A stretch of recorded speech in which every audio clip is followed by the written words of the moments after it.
Go. Let's see. Will it still let me stream while I'm messing with mods? I was gonna see if there's any book mods. Maybe one that gives you like all the books. I don't know.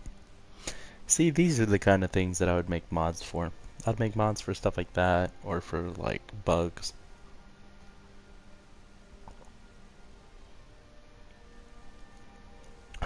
But, you know. Alright, let's try it. Let's search the word book. Book.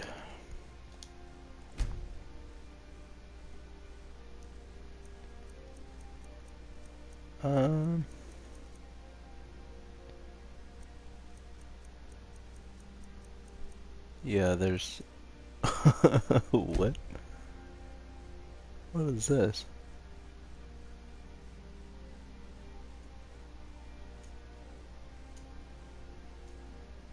Nice. Favoriting that one, of course.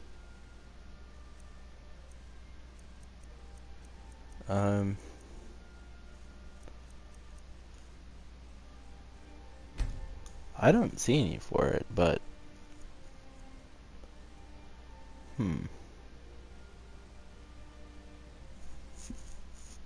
Yeah, I don't see anything book related.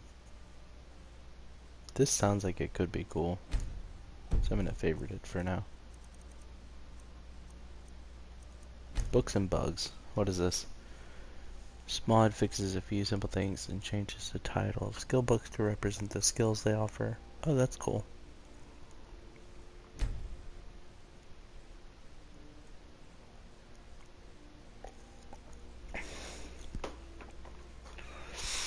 Let's see. All skill books are labeled with the skill they increase. Yeah, that's kind of cool, actually. That's smart. Oh, here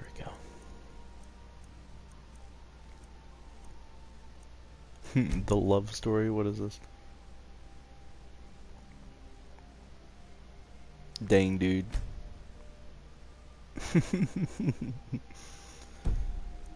That's funny.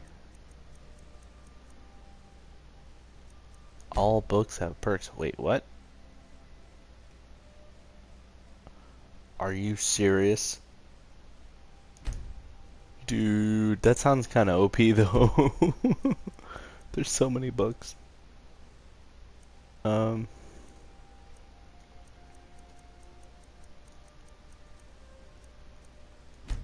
Waitlist books and notes.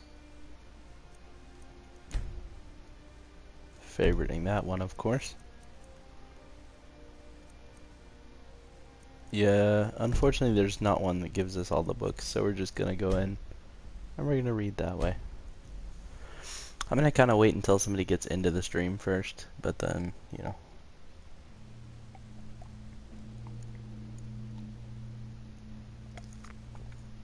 But then the reading will commence. Dang, dude, I might put some chocolate milk in this cup. Honestly. There's so many ants on this other cup, though. I don't know why. Like, it's not even that interesting. It's literally just a glass cup with, like, nothing in it. But they love it. So, whatever. Alright. So I don't remember why I'm here or where I am.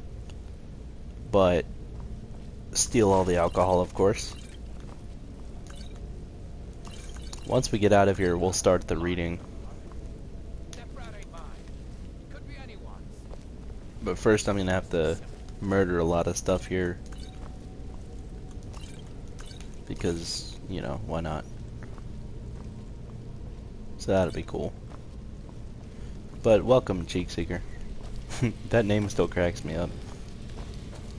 I'm gonna take lots of cups. We'll use those for something later. Maybe we'll stack them.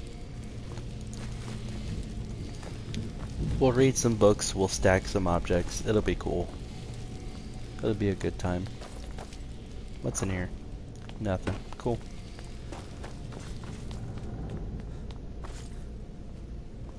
Hey, buddy. Goodbye, buddy. Hey, Kim. I didn't understand your question when you Snapchatted me, by the way.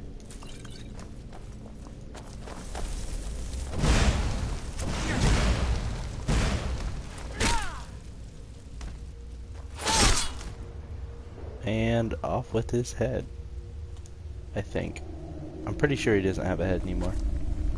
Let's see. Does he?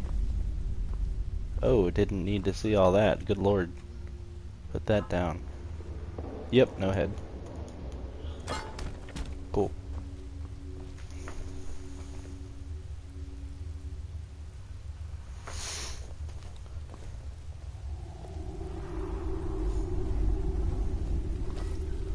Oh, okay, Kim.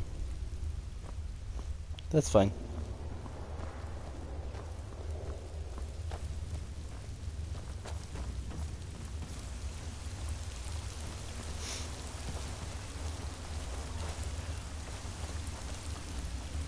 Let's see.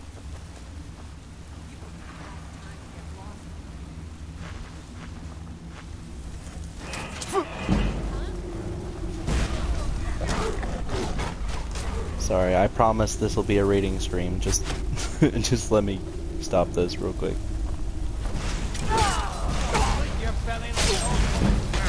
Wait, what the heck? Are you serious?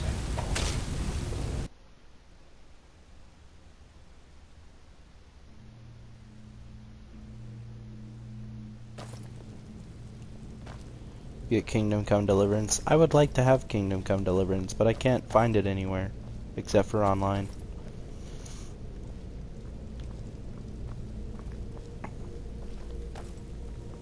Alright, you know what? We're gonna come back to this mission at some point. You know what? No, we're gonna finish what we started. Screw it. Take all the alcohol. Take all that.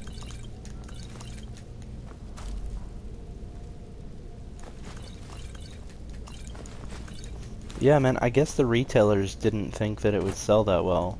Obviously they're wrong because it's a popular game. But yeah, just nowhere has a copy of it. And it's not like they had copies of it because there's not even a space for it. So I was kind of thinking, like, what the heck? You know? I thought this game was popular. Why is it not on store shelves? It's a conspiracy, I tell you.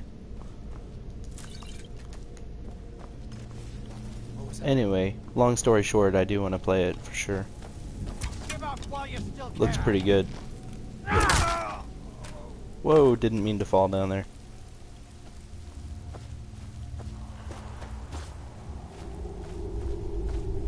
It would be sold for 15 bucks. Yeah, right. No way. If it was, I'd buy it right now. I'd go walk my butt up there. I want that cool sword combat, dude. I've never seen anything like that in the game.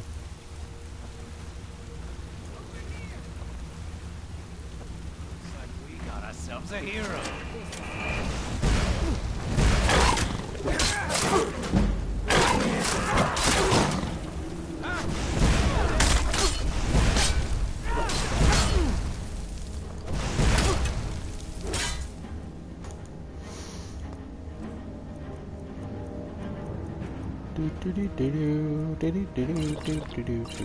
Oh god, don't do that one.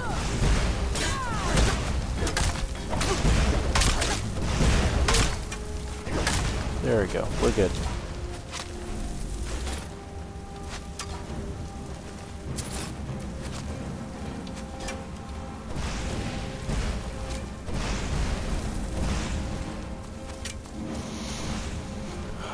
Dogfighting question mark. What?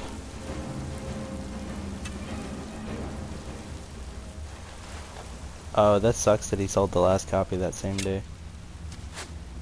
I mean, good for him, but I'm just saying, like, bad for you.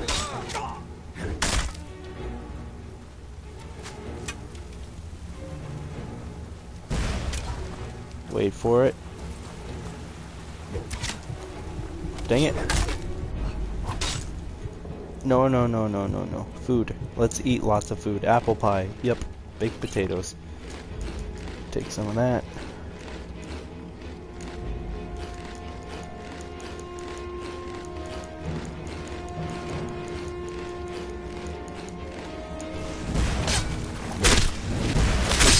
There we go.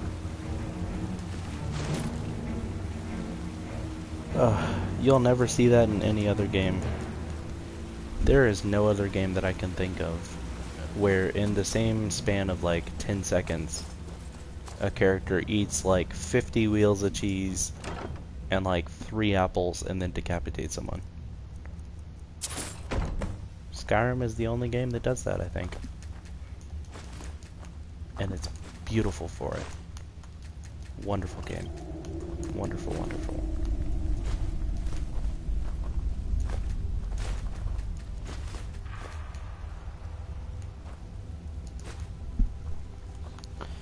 This honestly is like one of the greatest games ever made.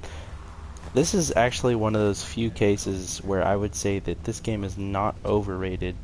I'd say it's appropriately rated. It's not that it's some like masterpiece of coding or something. Like, it's not a perfectly made game. But it's well enough made that it doesn't cause you very many problems, and it's stupid enjoyable. That's the thing.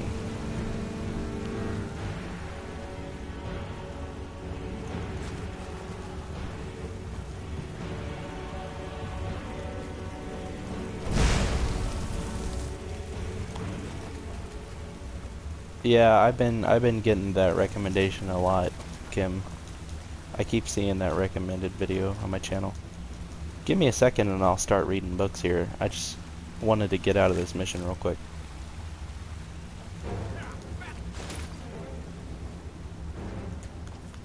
Die, you son of a...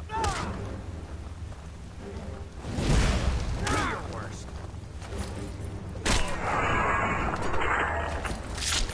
Oh, I love that sound. It's so nice.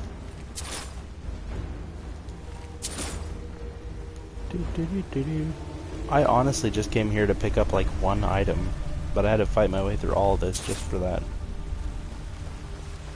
I hope I'm close. Oh my gosh, it's not even over yet.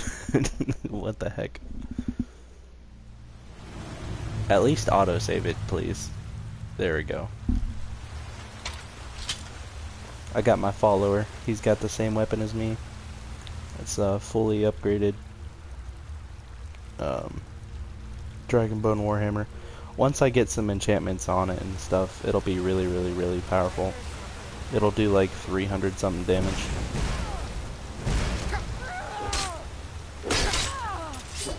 It'll take a while though. Whoa, whoa, whoa, whoa! Don't die! Don't die! Food, baked potatoes, bread. Yes. Eat all of it. No, not the meat. I need the meat. Dang it.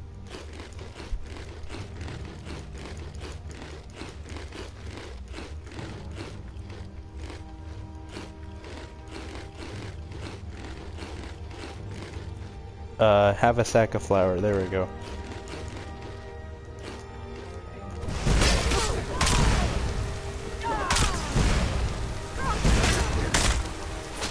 No, no, no, no, no, no, no, no, no.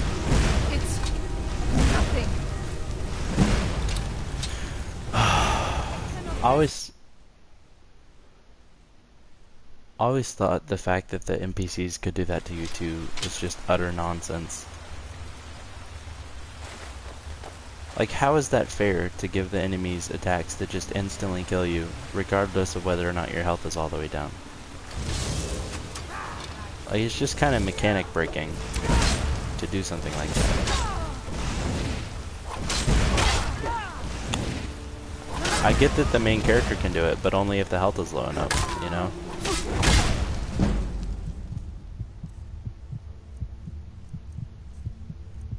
Just kind of a stupid mechanic if you ask me. Let's see.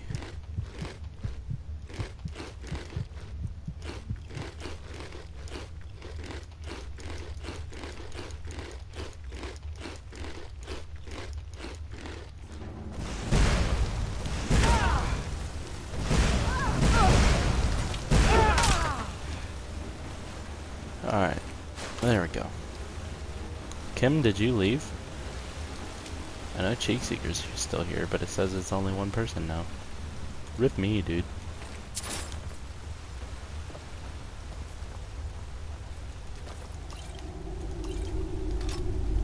I hope my girlfriend's okay, I really do. I've been super worried about her. I know I shouldn't be, but it's been like nearly 2 days, if not like 2 days, since she's messaged me, and I'm just scared.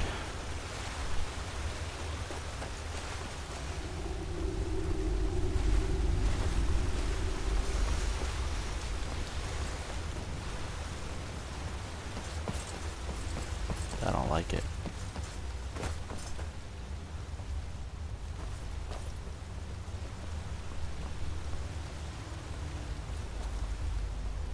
Where the heck is the objective? I don't understand.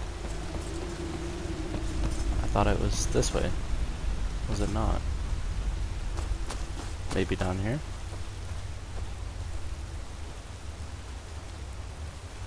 Hell if I know. Where do you want me to go?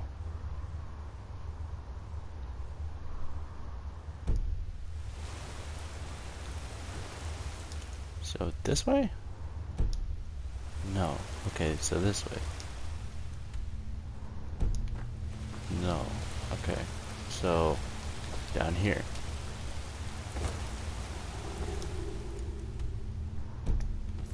And up this way.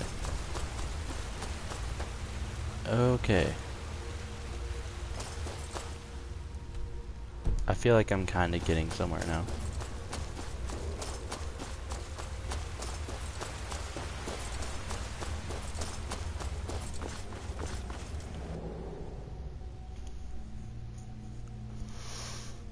Did I already get what I needed? Or did I not?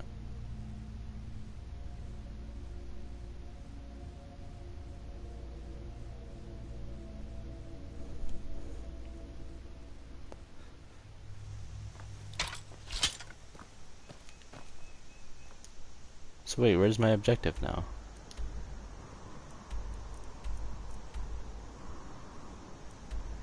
That's not even the mission that I'm on. Don't even start with me, game.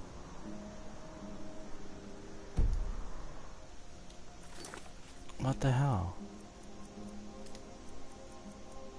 Yeah, I was literally on this one.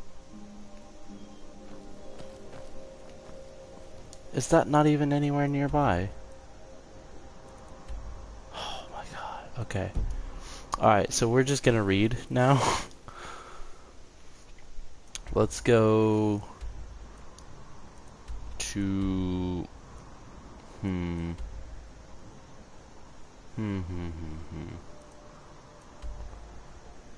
I want to go to Winterhold actually, so I can go to the big library there. But I'm gonna go to my... You know, I'll read right here. This is a nice enough place.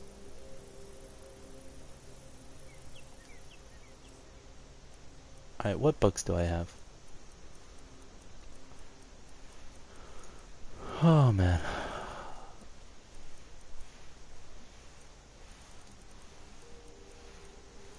Let's read... What is Darkest Darkness? Alright. Here we go. We're gonna read Darkest Darkness. In Morrowind, both worshippers and sorcerers summon lesser Daedra and bound Daedra as servants and instruments. Most Daedric servants can be summoned by sorcerers, only for very brief periods, within the most fragile and tenuous frameworks of the of the command and binding. This fortunately limits their capacity for mischief, though in only a few minutes most of these servants can do terrible harm to their summoners as well as their enemies. Worshippers may bind other Daedric servants to this plane through rituals and pacts. Such arrangements result in the Daedric servant remaining on this plane indefinitely, or at least until their bodily manifestations on this plane are destroyed, precipitating their supernatural essences back to oblivion. Whenever Daedra are encountered at Daedric ruins or in tombs, they are almost invariably long-term visitors to our plane. Likewise, lesser entities bound by their Daedra lords into weapons and armor may be summoned for brief periods, or may persist indefinitely, so long as they are not destroyed and banished. The class of bound weapons and bound armors summoned by temple followers and conjurers are examples of short-term bindings. Daedric artifacts like Mehrunes' razor and the mask of Clavicus Vile are examples of long-term bindings. The Tribunal Temple of Morrowind has incorporated the veneration of Daedra as lesser spirits subservient to the immortal Almsibe, the triune godhead of Amalexia, Sothasil, and Vivek. These subordinate Daedra are divided into the good Daedra and the bad Daedra. The good Daedra have willingly submitted to the authority of Almsibi. The bad Daedra are rebels who defy Almsibi, treacherous kin who are more often adversaries than allies. The good Daedra are Mathia, Azura, and Mephala. The Hunger is a powerful and violent lesser Daedra associated with Mathia, father of Plots. A sinuous, long-limbed, long-tailed creature with a beast-skulled head, noted for its paralyzing touch and its ability to disintegrate weapons and armor. The Winged Twilight is a messenger of Azura, goddess of dusk and dawn. Winged Twilights resemble the feral harpies of the West, though the feminine aspects of the Winged Twilights are more ravishing, and their long, sharp, hooked tails are immeasurably more deadly. Spider Daedra are the servants of Mephala, taking the form of spider humanoid centaurs, with a naked upper head, torso, and arms of human proportions, mounted on the 8 legs and armored carapace of a giant spider.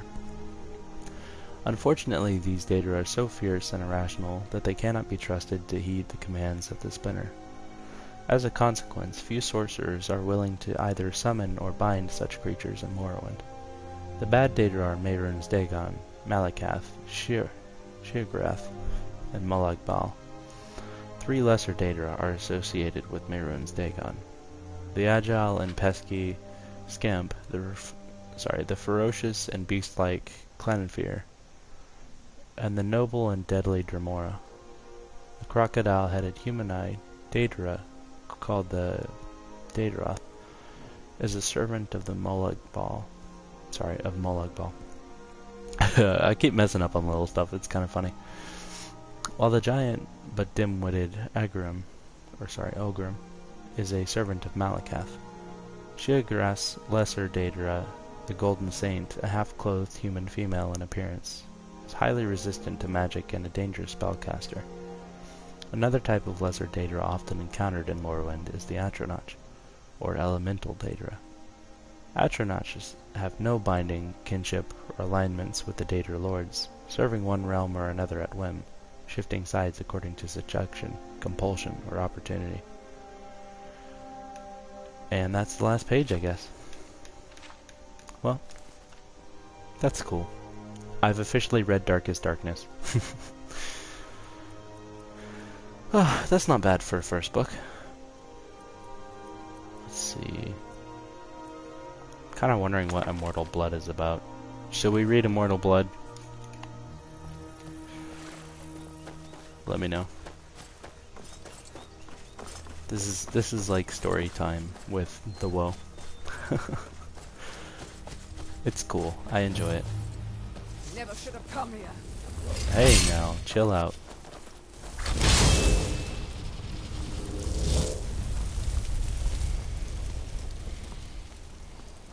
Maybe you never should have lived here. Those fools are actually fighting.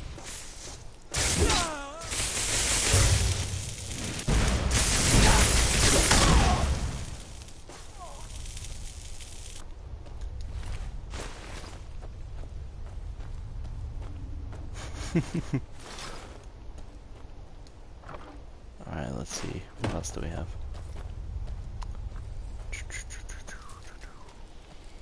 We gotta look for more books.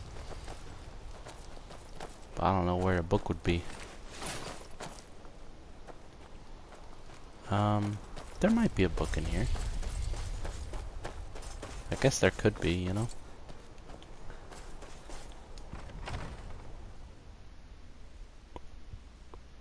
Oh.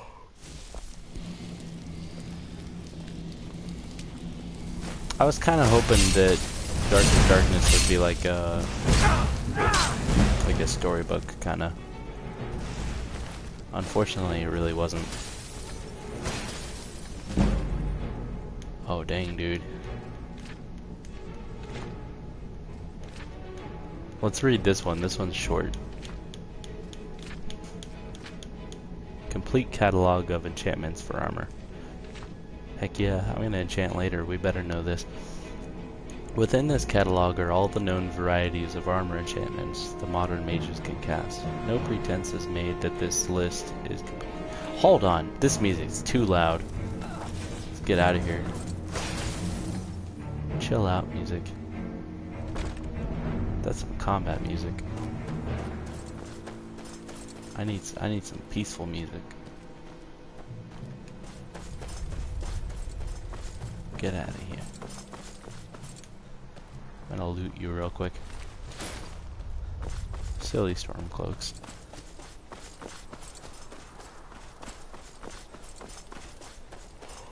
Oh, alright. Let's do it by a waterfall. Waterfalls are nice.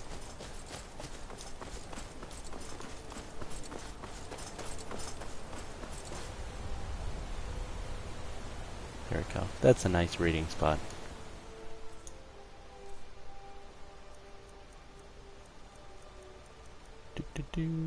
Where is it? Where is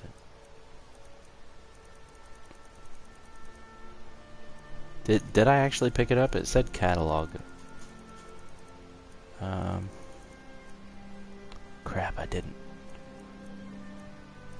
Oh well. We'll do... What's this one? Words in Philosophy.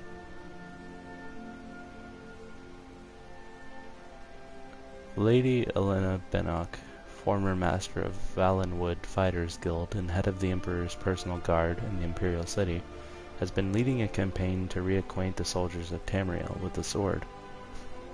I met with her on 3 different occasions for the purposes of this book. The first time was at her suite in the palace, on the balcony overlooking the gardens. Below, sorry. The page turning is very slow. I was early for the interview, which had taken me nearly 6 months to arrange, but she gently, what does that say?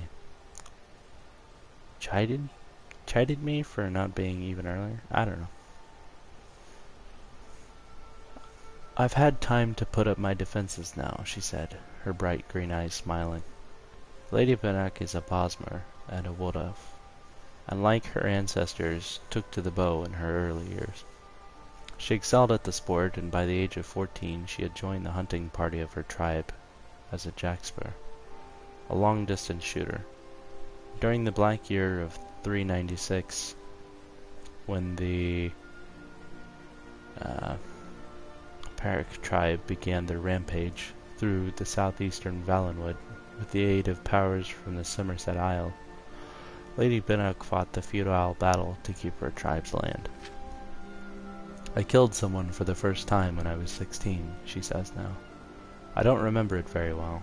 He or she was just a blur on the horizon, where I aimed my bow. It meant no more to me than shooting animals. I probably killed 100 people like that during that summer and fall.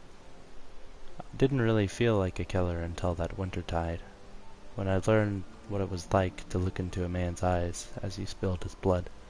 Well, that's dark. It was a scout from the Parak tribe who had surprised me while I was in camp watch. We surprised each other, I suppose. I had my bow at my side, and I just panicked, trying to string an arrow while he was half a yard away from me. It was the only thing I knew to do. Of course, he struck first with his blade, and I just fell back in shock. You always remember the mistakes of your first victim.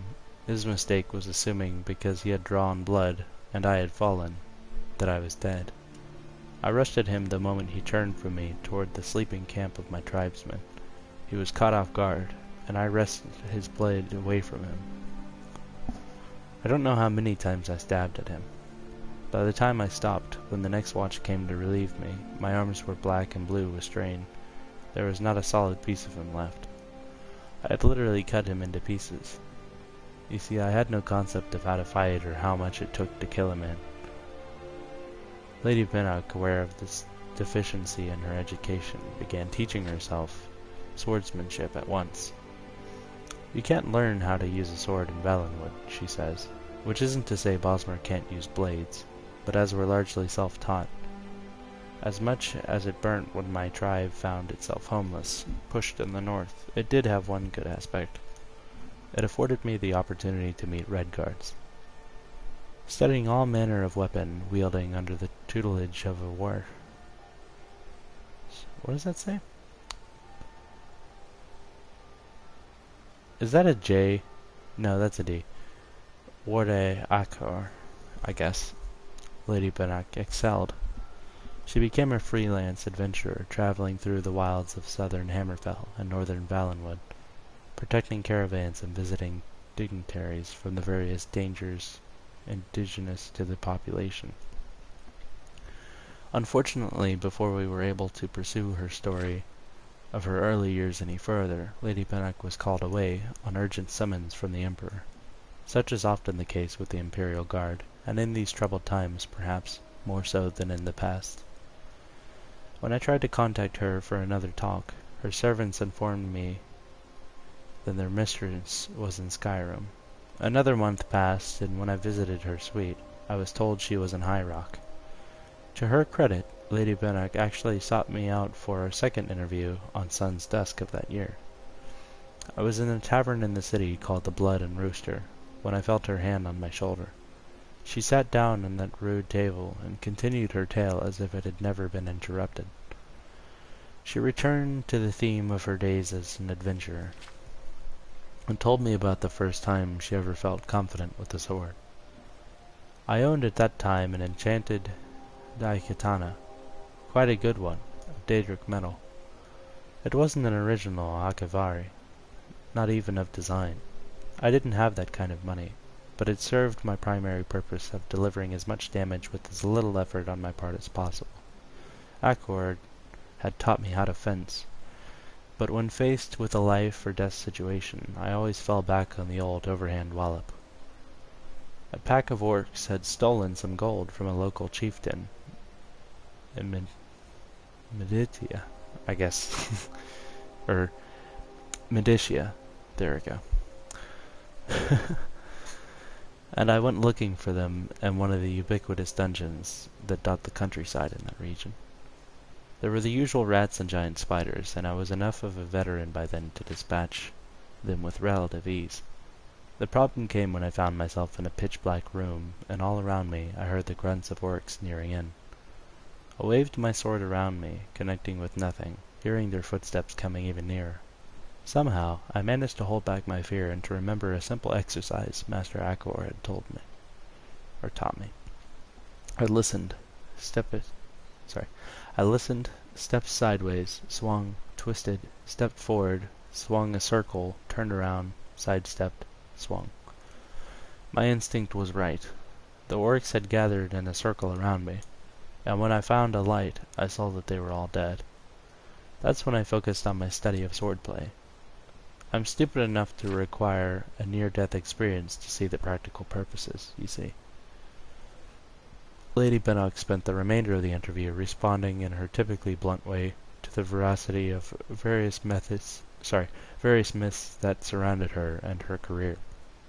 It was true that she became the master of the Valenwood Fighters Guild after winning a duel with the former master, who was a stooge of the Imperial Battle Mage, the traitor Yegar Tharn. It was not true that she was the one responsible for the Valenwood Guild's disintegration 2 years later. Actually, the membership in the Valenwood chapter was healthy, but in Tamriel overall the mood was not freaking hell, dude. Let me restart that sentence. Actually, the membership in the Valenwood chapter was healthy, but in Tamriel, overall, the mood was not conducive for the continued existence of a nonpartisan organization of freelance warriors. It was true that she first came to the Emperor's attention when she defended Queen Akarithi of Sentinel from a Breton assassin. It was not true that the assassin was hired by someone in the High Court of Daggerfall. At least, she says wryly, that has never been proven. It was also true that she had married her former servant Urkin after he had been in her service for 11 years. No one knows how to keep my weaponry honed like he does, she says. It's a practical business. I either had to give him a raise or marry him. The only story I asked her that she would neither admit nor refute was the one about Calixes, the Emperor's bastard. When I brought up the name, she shrugged, professing no knowledge of the affair. I pressed on with the details of the story.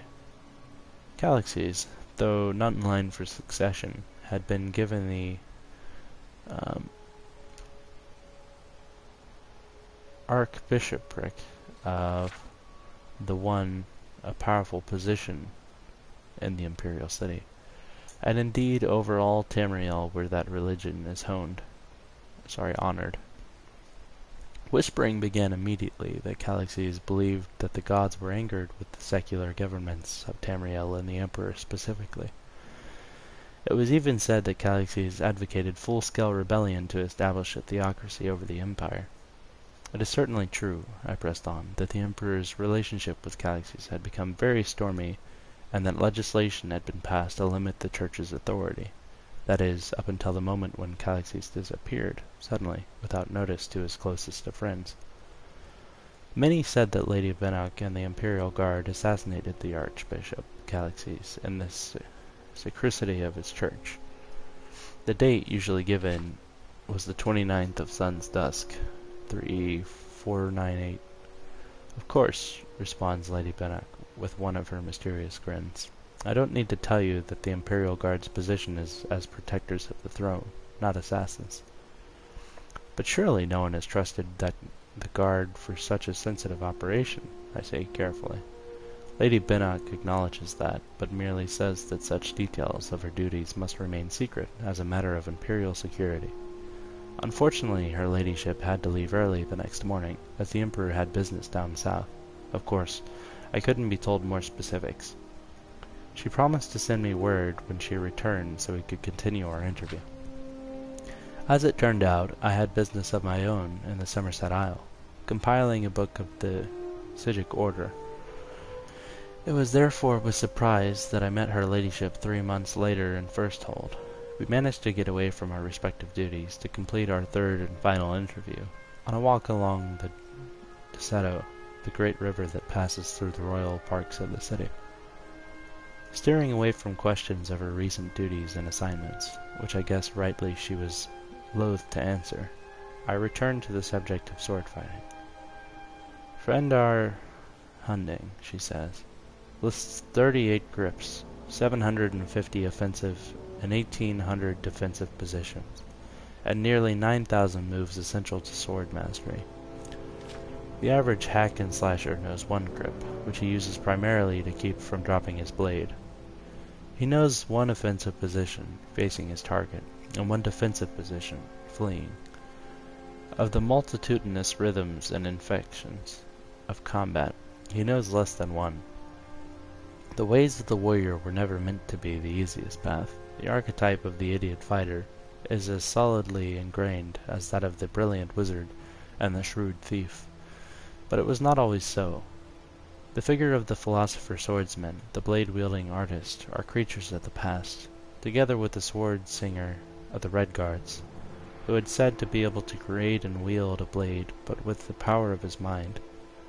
The future of the intelligent blade wielder looks bleak in comparison to the glories of the past. Not wanting to end our interviews on a sour note, I pressed Lady Elena Benek for advice for young blade swingers just beginning their careers. When confronted with a wizard, she says, throwing petals of Cantilever into the Desato. Close the distance and hit him hard. That's cool. I actually really like that book. Heck yeah, dude. I can't favorite that item. Come on. I don't know, man. Cheek Seeker, are you still there? Are you, like, actually awake, or did I make you fall asleep?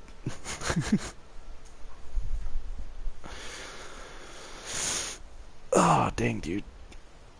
I gotta stretch. Heck yeah, that's a good read.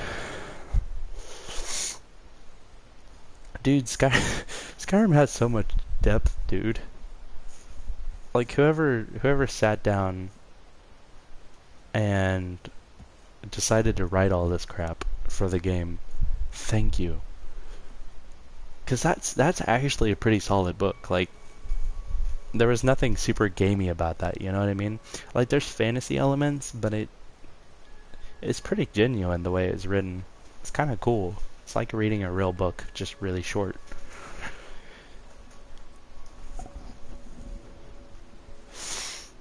I don't know, man. I'm a big Elder Scrolls nerd. I really am. One of my favorite games in the series is actually not very well known. It's Elder Scrolls Adventures Redguard. It's really, really cool. And I used to watch this YouTuber who did Elder Scrolls Let's Plays. I think his channel name was Vaz. He's kind of like me because he's mostly kind of quiet and like really doesn't talk that much. I'm kind of like that, except I talk a lot. But I don't know, I feel like we kind of have similar vibes in a way. I'm just more obnoxious. But yeah, let's see. I don't think I ever actually read Thief. Or maybe I did. I definitely didn't read this. Do you want to read this one? Just give me a comment real quick and let me know whether you want to see this or Thief. And I'll be right back. I'm gonna go get some chocolate milk.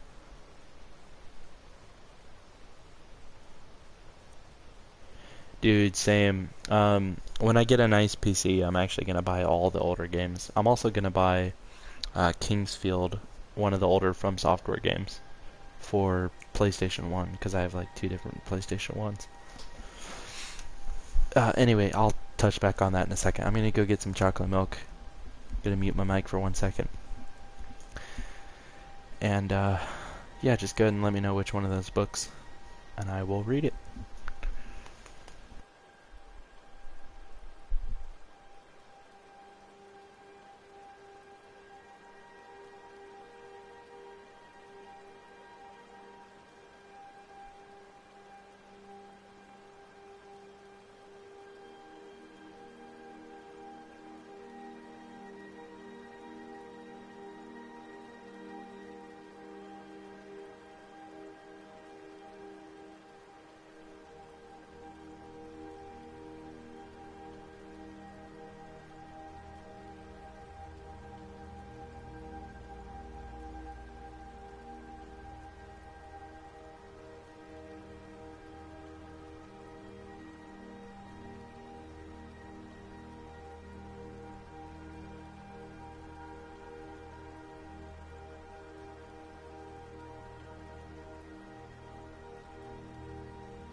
Alright, here we go, man. I am back. Woohoo!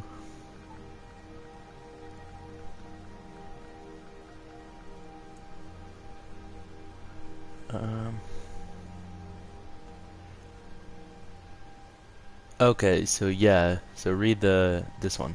The Importance of Where is what the other one was.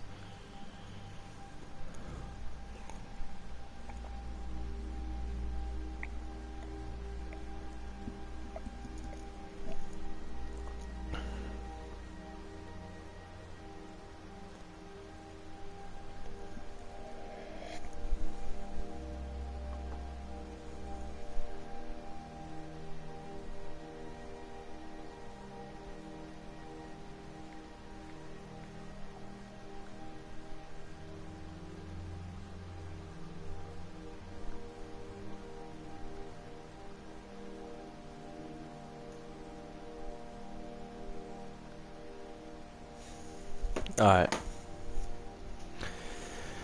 Alright, let's do this book. Give me 1 second, someone's messaging me. I think someone's trying to start drama or something. People are weird, man. I'm not much for all that nonsense.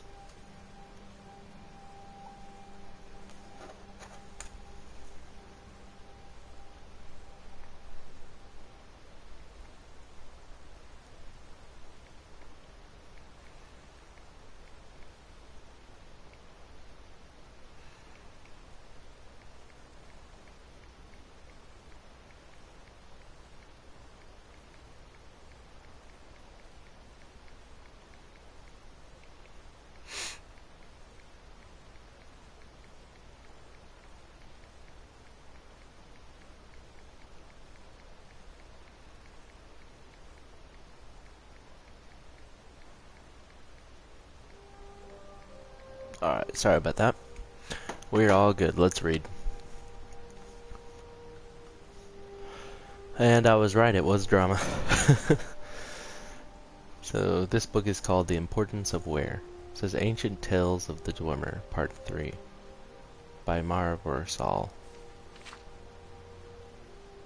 No, my chocolate milk is not Yoo-hoo, unfortunately. It's just, like, generic chocolate milk. Alright. It says, the chieftain of Othrabar gathered his wise men together and said, every morning a tenfold of my flock are found butchered. What is the cause?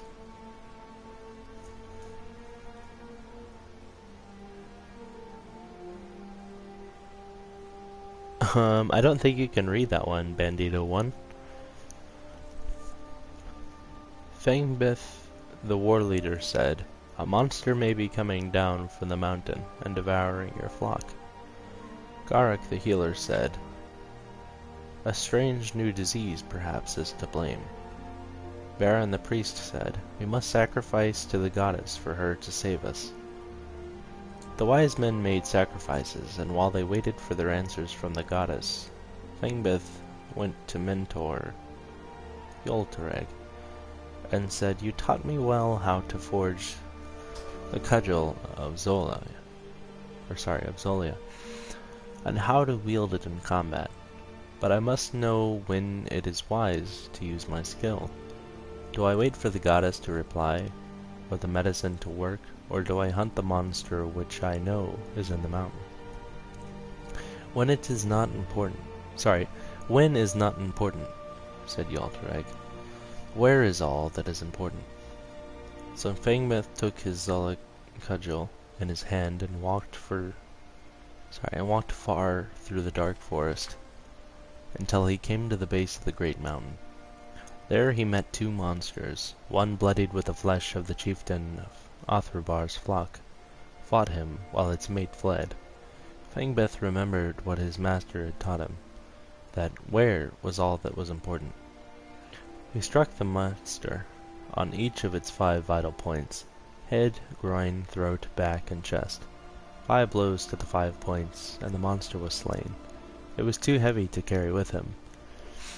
But still triumphant, Fangbith returned to Othrabar. I say, I have slain the monster that ate your flock, he cried. What proof have you that you have slain any monster? Asked the chieftain. I say I have saved the flock with my medicine, said Garak the healer. I say the goddess has saved the flock by my sacrifices, said Baron the priest. 2 mornings went by and the flocks were safe, but on the morning of the 3rd day another tenfold of the chieftain's flock was found butchered. Garak the healer went to his study to find new medicine. Baron the priest prepared more sacrifices. Fangbith took his Zolik cudgel in his hand again, and walked far through the dark forest until he came to the base of the great mountain. There he met the other monster, bloodied with the flesh of the chieftain of Othrabar's flock. They did battle, and again Fangbith remembered what his master had taught him, that where was all that was important. He struck the monster 5 times on the head, and it fled. Chasing it along the mountain, he struck it 5 times in the groin, and it fled. Running through the forest, Fangmith overtook the monster and struck it 5 times in the throat, and it fled. Entering into the fields of Otherbar, Fangmith overtook the monster and struck it 5 times in the back, and it fled. At the foot of the stronghold, the chieftain and his wise men emerged to the sound of the monster wailing. There they beheld the monster that had slain the chieftain's flock. Fangmith struck the monster 5 times in the chest, and it was slain. A great feast was held in Fangmith's honor, and the flock of Otherbar was never again slain. Yoltereg embraced his student and said, "You have at least learned the importance of where you strike your blows." Publisher's note. This tale is another which has an obvious origin among the Ashlander tribes of Ardenfell, and is one of their oldest tales. Marabar Sol merely changed the names of the character to sound more dwarven, and resold it as part of his collection. The great mountain in the tale is clearly Red Mountain, despite its description of being forested. The starfall and later eruptions destroyed the vegetation on Red Mountain, giving it the wasted appearance it has today. The tale does have some scholarly interest, as it suggests a primitive Ashlander culture, but it talks of living in strongholds, much like the ruined strongholds in Vardenfell today. There are even references to a stronghold of Otherbar somewhere between Vardenfell and Skyrim, but few strongholds outside of sparsely settled Vardenfell have survived to the present. Scholars do not agree on who built these strongholds or when, but I believe it is clear from this story and other evidence that the Ashlander tribes used these strongholds in the ancient past instead of making camps of wickweed huts as they do now. The play on words that forms the lesson of the fable, that it is important to know where the monster should be slain at the stronghold, as it is to know where the monster must be struck on its body to be slain, is typical of many Ashlander tales. Riddles, even ones as simple as this one, are loved by both the Ashlanders and the vanished Dwemer, although the Dwemer are usually portrayed as presenting the riddles rather than being the ones who solve it, as in Ashlander tales. That was actually really cool. I like that book. That's not bad. Not bad at all. I'm gonna pick another random one here. Yeah, it's kind of a neat little tale. It's like kind of one of those classic types.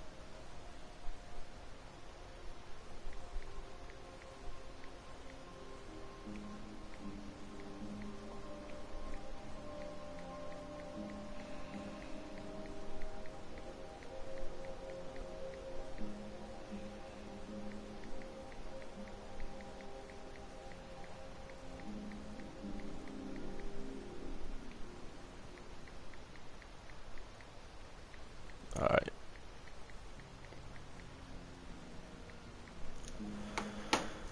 Time for the next book. Let's see. What book shall we read? I'm enjoying myself. This is fun. The Dragonborn one. So is this an actual song?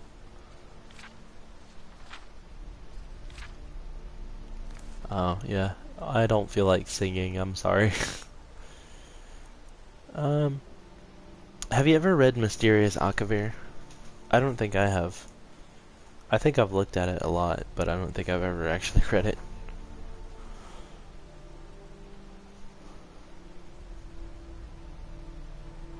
Huh.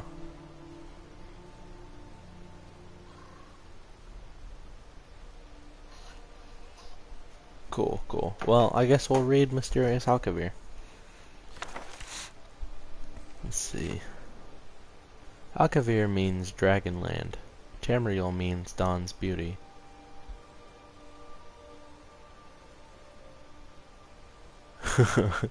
Yeah, that sucks.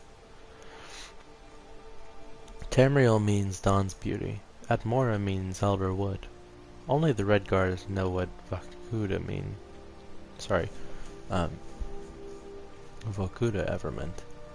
Akavir is the kingdom of the beasts. No men or mare live in Akavir, though men once did. These men, however, were eaten long ago by the vampiric serpent folk of Tsaesi, I guess. Had they not been eaten, these men would have eventually migrated to Tamriel. The Nords left Atmora for Tamriel. Before them, the Elves had abandoned Aldmiris for Tamriel. The Red Guards destroyed Vokuda so they could make their journey. All men in Merin know Tamriel is the nexus of creation, where the last war will happen, where the gods unmade Lochran and left their adamantine tower of secrets. Who knows what the Akavir think of Tamriel, but ask yourself, why have they tried to invade it 3 times or more? There are 4 major nations of Akavir: Kamal, Seesi, Tangmo, and Kado. Kado Tun. When they are not busy trying to invade Tamriel, they are fighting with each other. Kamal is snow hell. Demons live there, armies of them.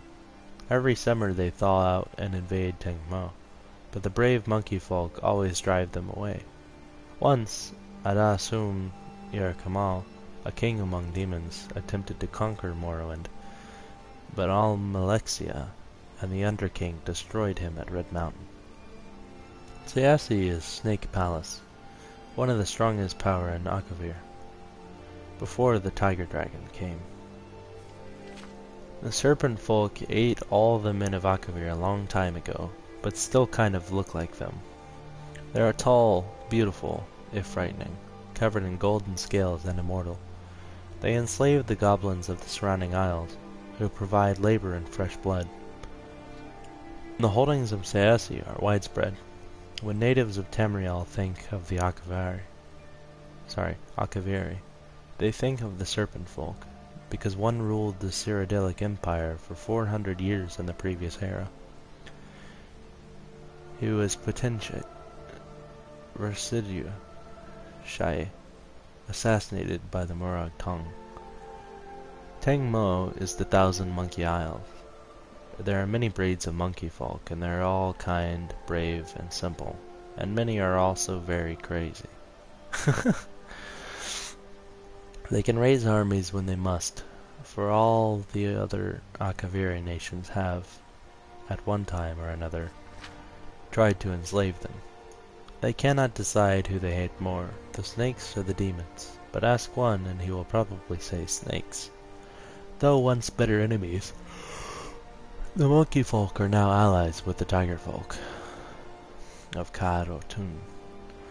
Kado Tun is the tiger dragon's empire. The cat folk there are ruled by the divine Tash Raka, the tiger dragon.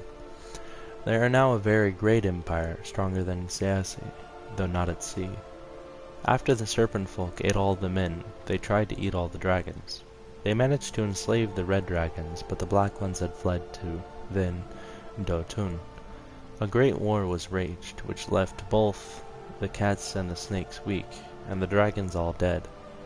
Since that time, the cat folk have tried to become the dragons. Tashraka is the first to succeed. He is the largest dragon in the world, orange and black, and he has very many new ideas. First, Tashraka says, it is that we kill all the vampire snakes. Then the tiger dragon emperor wants to invade Tamriel. Interesting. So there's a tiger dragon that wants to invade Tamriel. Why don't they just make a game about this, dude? I would play a game about this. There's like crazy monkey people, tiger dragons, crazy snake people and demons. This sounds like it would be a cool game. Like if they just made a game about the tiger dragon invading Tamriel, that would be cool. Kind of like how Elder Scrolls Adventures Redguard was just about one Redguard dude like looking for his sister.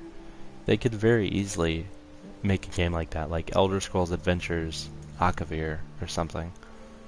I'd buy that in a heartbeat, dude. Just saying. So what is this?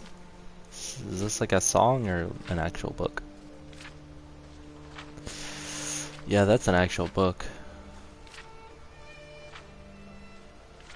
That That's a long one. Jeez. Let's read Last Scabbard of Akrash. That sounds cool. For several warm summer days in the year 3E407, a young, pretty Dunmer woman in a veil regularly visited one of the one of the master armorers in the city of Tyr. The locals decided that she was young and pretty by her figure and her poise, though no one ever saw her face. She and the armorer would retire to the back of his shop, and he would close down his business and dismiss his apprentices for a few hours. Then, at mid-afternoon, she would leave, only to return at precisely the same time the next day. As gossip goes, it was fairly meager stuff, though what the old man was doing with such a well-dressed and attractively proportioned woman was the source of several crude jokes. After several weeks, the visits stopped, and life returned to normal in the slums of Tyr.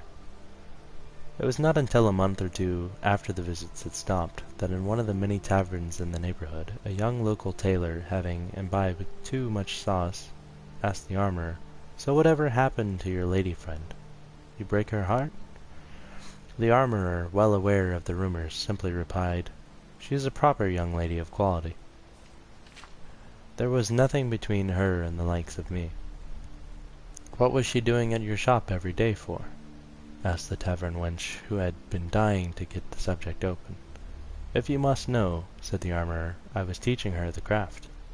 "You're putting us on," laughed the tailor. "No, the young lady had a particular fascination with my particular kind of artistry," the armorer said, with a hint of pride before getting lost in the reverie. "I taught her how to mend swords specifically, from all kinds of nicks and breaks, hairline fissures, cracked pommels, quillons and grips. When she first started, she had no idea how to secure the grips to the tang of the blade. Well, of course she was green to start off with. Why wouldn't she be? But she weren't afraid to get her hands dirty. I taught her how to patch the little inlaid silver and gold filigree you find on really fine blades, and how to polish it all to a mirror sheen, so the sword looks like the gods just pulled it from their celestial anvil." The tavern wench and the tailor laughed out loud. No matter what he alleged, the armorer was speaking of the young lady's training as another man speaks of a long-lost love. More of the locals in the tavern would have listened to the armorer's pathetic tale, but more important gossip had taken precedence. There was another murdered slave trader found in the center of town, gutted from fore to aft. That made 6 of them total, in barely a fortnight. Some called the killer the Liberator, but that sort of anti-slavery zeal was rare among the common folk. They preferred calling him the Lopper, as several of the earlier victims had been completely beheaded. Others had been simply perforated, sliced, and gutted. But the Lopper still kept his original sobriquet. Sobriquet. I don't know that word, sorry. Well, the enthusiastic hooligans made bets about the condition of the next slave trader's corpse. Several dozen of the surviving members of that trade were meeting at the manor house of Suryo, Dres Minigar. Minigar was a minor houseman of House Dres, but a major member of the slave trading fraternity. Perhaps his best years were behind him, but his associates were still counted on him for wisdom. "We need to take what we know of this Lopper and search accordingly," said Minigar, seated in front of his opulent hearth. "We know he has an unreasonable hatred of slavery and slave traders. We know he is skilled with a blade. We know he has the stealth and finesse to execute our most well-secured brethren in their most secure abodes. It sounds to me to be an adventurer, an outlander. Surely no citizen of Morrowind would strike out at us like this." The slave traders nodded in agreement. An outlander seemed most likely for their troubles. It was always true. "Were I 50 years younger, I would take down my blade, a crash from the hearth." Minigar made an expansive gesture to the shimmering weapon, "and join you seeking out this terror. Search him out where adventurers meet, taverns and guild halls, then show him a little lopping of my own." The slave traders laughed politely. You wouldn't let us borrow your blade for the execution, I suppose, would you, Saria? Asked Soren Yelis. A young, tutting slaver. Enthusiastically. Sorry. I screwed up that whole sentence. We're gonna keep going. It'd be an excellent use for Akrosh, sighed Minigar. But I vowed to retire her when I retired. Minigar called for his daughter, Pelaya, to bring the slavers more Flynn, but they waved the girl away. It was to be a night for hunting the lopper, not drinking away their troubles. Minigar heartily approved of their devotion, particularly as expensive as the liquor was getting to be. When the last of the slavers had left, the old man kissed his daughter on the head, took one last admiring look at Akrosh, and toddled off to his bed. No sooner had he done so than Pelaya had the blade off the mantle and was flying with it across the field behind the manor house. She knew Kazakh had been waiting for her for hours in the stables. He sprung out at her from the shadows, and wrapping his strong, furry arms around her, kissed her long and sweet. Holding him as long as she dared to, she finally broke away and handed him the blade. He tested its edge. The finest Kashidi swordsmith couldn't have done an edge this keen, he said, looking at his beloved with pride. And I know I nicked it up good last night. That you did, said Pelaya. You must have cut through an iron cuirass. The slavers are taking precautions now, he replied. What did they say during their meeting? They think it's an outlander, adventurer, she laughed. It didn't occur to any of them that a Khajiit slave would possess the skill to commit all these lappings.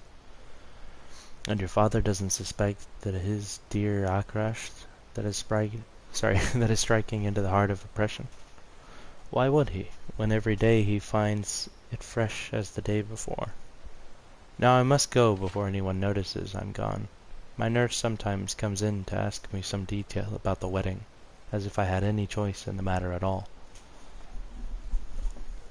I promise you, said Kazakh, very seriously, you will not be forced into any marriage to cement your family's slave-dealing dynasty. The last scabbard Akrosh will be sheathed into will be your father's heart. And when you are an orphan, you can free the slaves move to a more enlightened province, and marry who you like. I wonder who that will be, Pelaya teased, and raced out of the stables. Just before dawn, Pelaya awoke and crept out to the garden, where she found Akrosh hidden in the bitter green vines. The edge was still relatively keen, but there were scratches vertically across the blade's surface. Another beheading, she thought, as she took pumice stone and patiently rubbed out the marks. Finally polishing it with a solution of salt and vinegar. It was up on the mantel in pristine condition when her father came into the sitting room for his breakfast. When the news came that Camillith Torum, Pelaya's husband-to-be, had been found outside of a canton, his head on a spike some feet away, she did not have to pretend to grieve. Her father knew she did not want to marry him. It is a shame, he said. The lad was a good slaver, but there are plenty of other young men who would appreciate an alliance with our family. What about young Soren Yeles? 2 days nights later, Soren Yeles was visited by the lopper.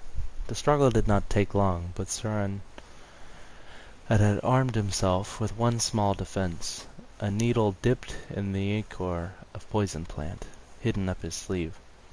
After the mortal blow he collapsed in forward and struck Kazakh in the calf with a pin. By the time he made it back to the manor house, he was dying. Vision blurring, he climbed up to the eaves of the house, to Pelaya's window, and rapped. Pelaya did not answer immediately, as she was in a deep, wonderful sleep, dreaming about her future with her Khajiit lover. He rapped louder, which woke up not only Pelaya, but also her father in the next room. Kazakh, she cried, opening up the window. The next person in the bedroom was Minigar himself. As he saw As he saw it, the slave, his property, was about to lop off the head of his daughter. His property with his sword. His property. Suddenly, with the energy of a young man, Benek rushed at the dying Khajiit, knocking the sword out of his hand.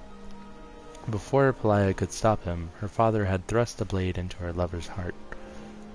The excitement over, the old man dropped the sword and turned to the door to call the guard. As an afterthought, it occurred to him to make certain that his daughter hadn't been injured, and might require a healer. Benek turned to her. For a moment he felt simply disoriented, feeling the force of the blow, but not the blade itself. Then he saw the blood, and then felt the pain. Before he fully realized that his daughter had stabbed him with Akrash, he was dead. The blade at last found its scabbard. A week later, after the official investigations, the slave was buried in an unmarked grave in the manor field, and Sario, dressed, Benek found his resting place in a modest corner of the family's opulent mausoleum. A larger crowd of curious onlookers came to view the funeral of the noble slaver whose secret life was as the savage lopper of his competitors. The audience was respectfully quiet, though there was not a person there not imagining the final moments of the man's life, attacking his own daughter in his madness, luckily defended by the loyal, hapless slave, before turning the blade on himself. Among the viewers was an old armorer, who saw for one last time the veiled young lady before she disappeared forever from Tyr. Oh, dude, that's really cool. That's like a weird, like, slave trading Romeo and Juliet story with like a weird killing your family kind of twist. What the heck? See, dude, if they made like miniature games about some of these little books, it would be really cool. These are so much more fascinating than I thought they would be.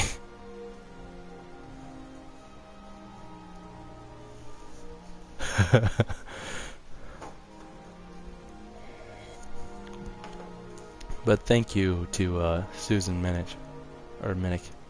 I don't know how to pronounce your name. If you're still here, thank you for chilling with me. It's good to have you here. And thank you, Geek Seeker.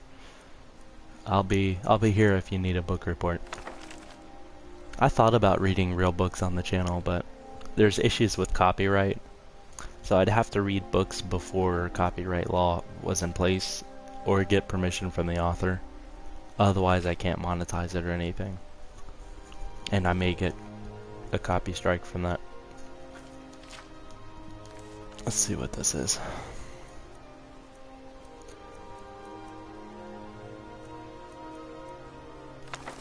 What is that?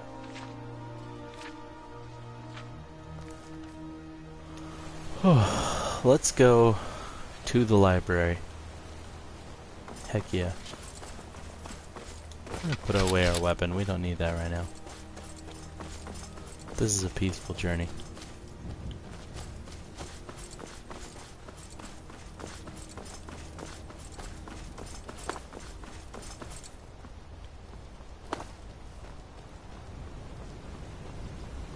Skyrim is so nice. It really is.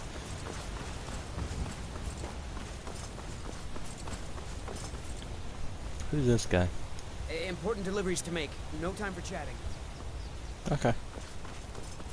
Fair enough. What do you guys think about that book? I thought it was pretty cool. It's a cool little story.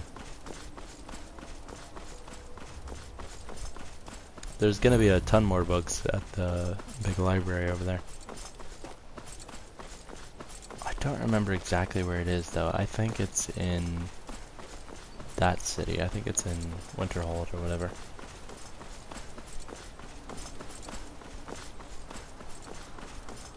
But I think you have to get into the college first. Oh, hold on.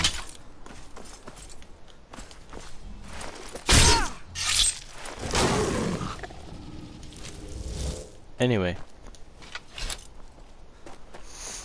pretty sure you have to go to the college for that, which I haven't done in this playthrough.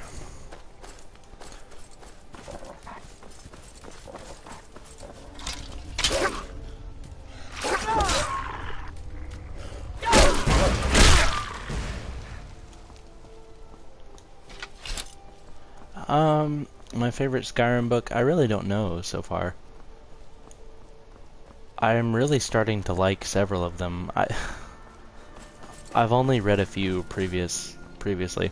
I actually have a literal book that I bought that's a collection of different books from Skyrim, but it was all about like the political stuff. Actually, no, it wasn't the political stuff. I bought the history one. So I've read a few of those. Those are pretty interesting. I'm really liking some of the stories though. Like the one we just read was really cool.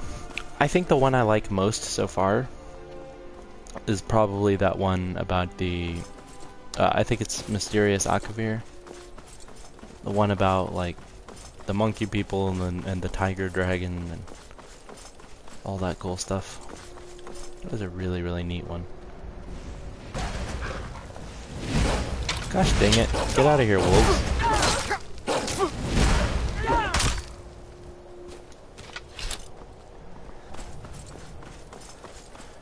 Where do I get them? I just get books along the way, and then I guess I'll read them to you guys. I don't really have much of a plan for this. I just already had some books in my inventory, so I was like, hey, I'll read these. But some of them are like part 2s and part 3s, and I don't really want to read those without the beginning context. So, hold on. Let me get out my weapon.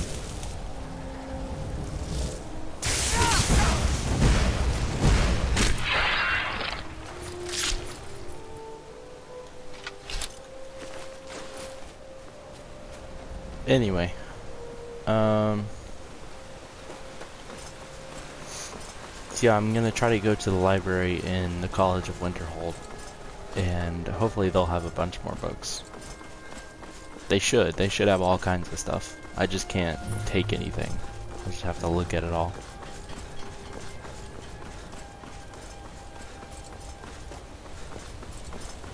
Oh, where do you get them? Oh, I'm so sorry, Susan. I see what you mean. You can get them at like the more popular bookstores and stuff. Like I got mine at, I think, at Barnes and Noble.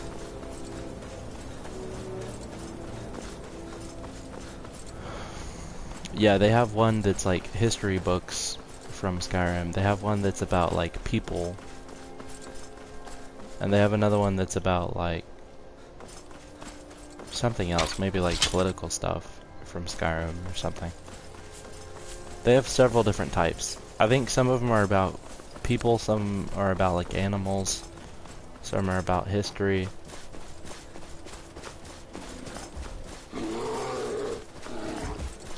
I think mine is called like Skyrim: The Histories, Volume 1 or something like that. And it's got like a ton of the books, and they have illustrations that they don't have in the game. So there is actually a reason to buy them, technically, if you want those cool illustrations and stuff. It's pretty cool.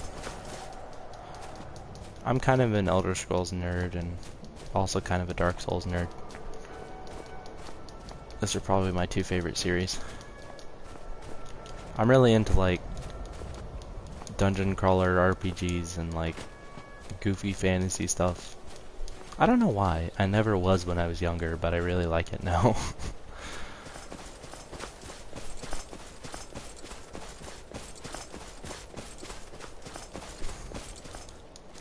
Sorry about this. I'm trying to get a little bit closer to that area.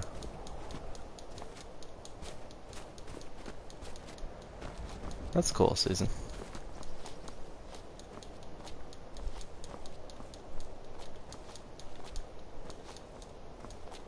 Now, are you an adult? I need to know whether or not I can read the Lust the Argonian Maid, or if we're gonna have to save that one for a different day.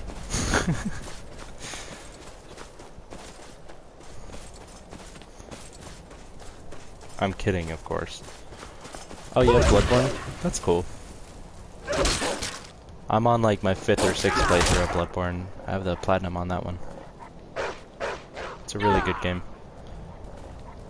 Oh, well, you're 16? Well then, in that case, I don't care.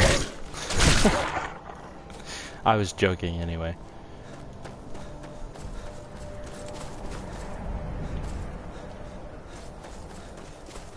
Yeah.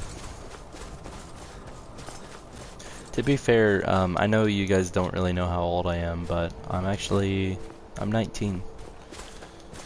Gonna be 20 here on Halloween. Halloween's my birthday. Believe it or not. So, yeah. I'm still relatively young. I do like Dishonored a lot, Susan, but Dishonored gets really kind of tedious on later playthroughs. Like if you've played through it already, picking up all the coins and stuff and searching for all the runes can be kind of annoying. Because there's so many little items to pick up that you kind of have to play the game like intentionally slow. Because on the first playthrough, everything's exciting and you're like, ooh, I better pick this up, this could come in handy.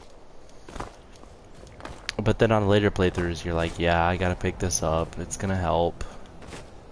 And you have to like purposely go slow, because it's no longer interesting. You just know that it's something you have to do.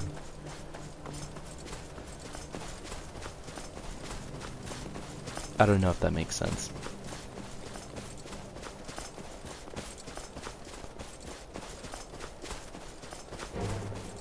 Hey, it's a snow bear. Whoa.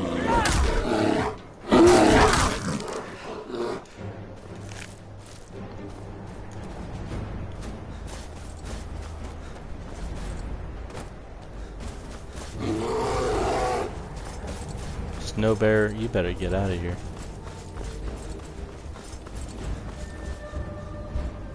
Yeah, Bloodborne is very replayable. Ugh, please don't kill me. Ain't nobody got time for that.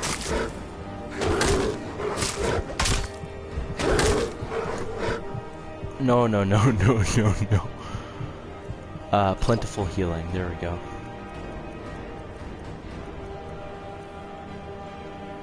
Let's see.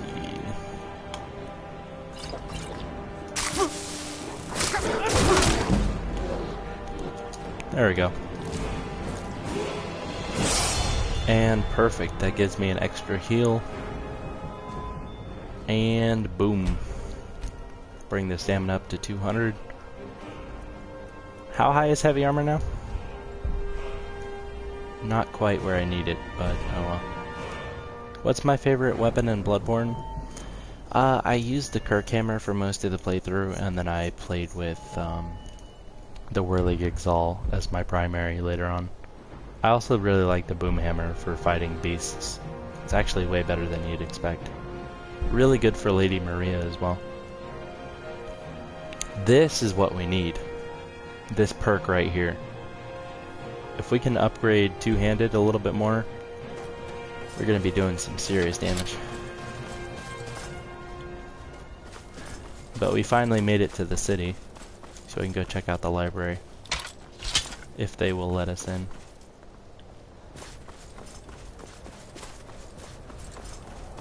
Hey, what's up? God might get nervous. A man approaches you with weapons. God might get nervous. Oh, God might get nervous. Cross the bridge at your own peril. The way is dangerous, and the gate will not open. Yeah, you shall not gain entry. I've been here before.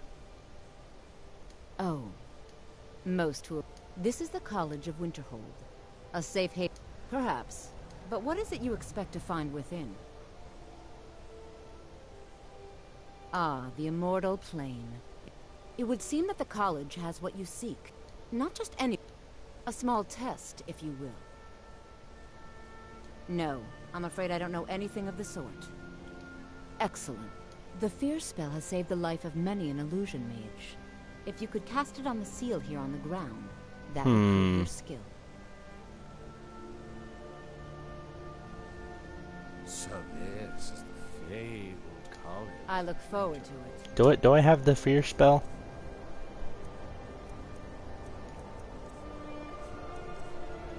I don't think I have that spell. Yeah. No matter what, the college will... No? Well, if you think you're capable of it, then I'd be happy to provide it to you for a mu... Or you can try your luck with one of the court wizards around Skyrim. Here you are. Now I'm anxious to see you cast it. Okay, okay, okay. Chill, lady, chill. Where's the fear spell? Don't do that. Where is it? Fear, fear, fear, fear. Oh, there we go. God, this stupid delay here. Winterhold's glory days may lie behind us, but the college... I don't have enough magic, are you serious? The college is an asset to Skyrim. If it goes unnoticed or unappreciated. Really? What if I just walk in? Can I do that? Will she get really mad at me if I just walk in?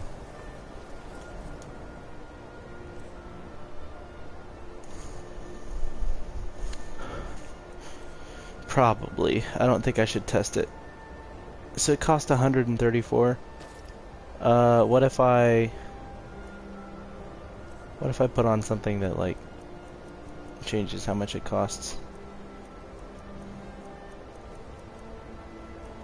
Do I have anything like that? Hold on. I'm just trying to get into the library, honestly.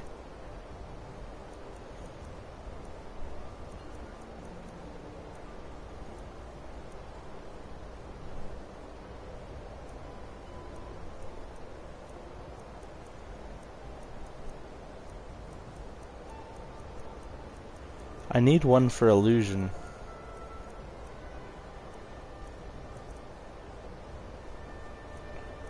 Ah, dang it. Is there a potion that increases how much I have?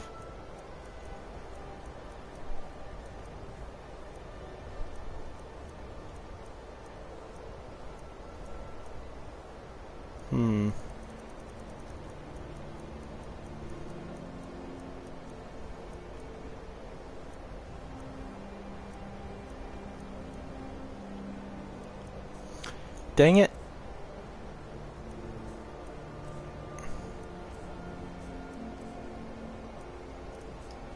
Well, I guess we're not getting in. Mirabelle does a fine job as Master Wizard, I suppose. Still, there's always room. If you can pass the test, then... No, I'm afraid I don't know anything of the sort. Excellent. Yes, you were going to demonstrate your... No? Very well. It's your choice. Oh, come on, lady.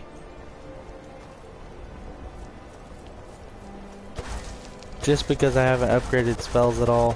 Best offense is a good defense, am I Really? right? Alright, you know what? You know what? Hold on.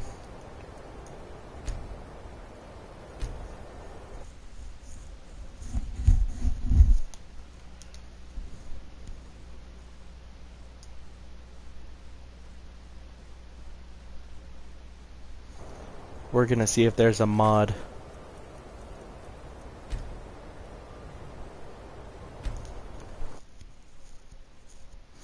We are gonna look for a mod to make spells cost nothing.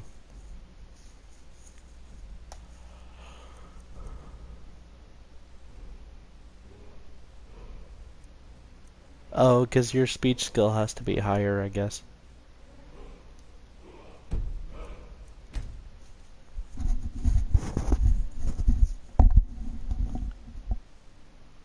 Oh man.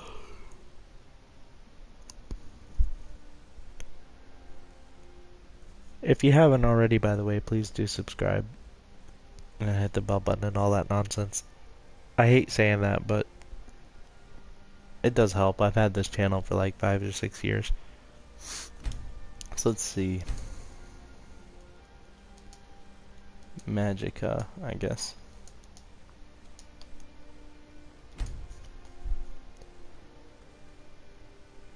I probably spelt that wrong.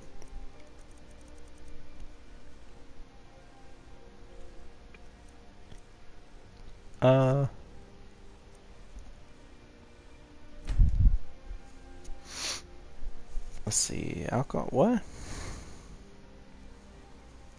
Hmm.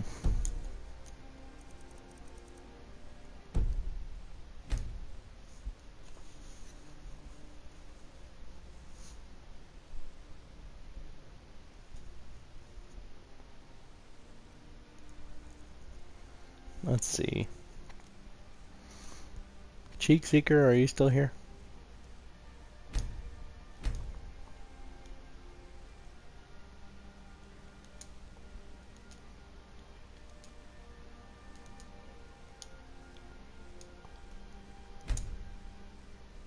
Come on.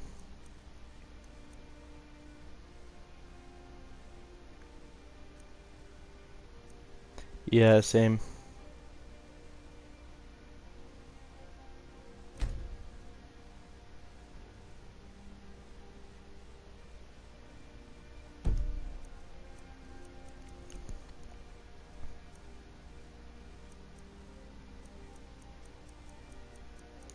Let's see.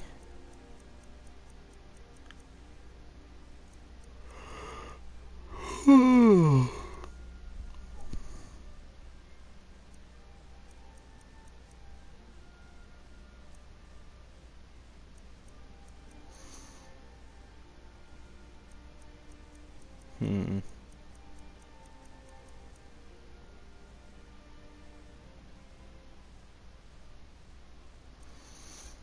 Yeah, I didn't like any of the graphics mods that I played with, to be honest.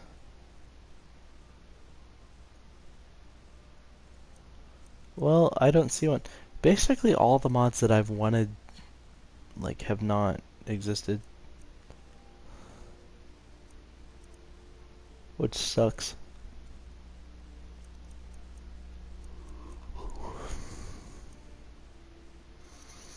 Um. Oh, dang. Wow.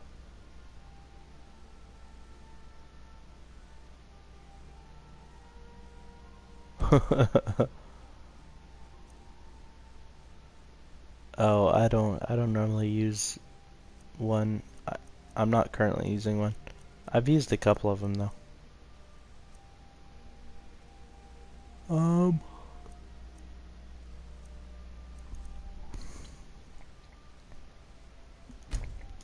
what is this?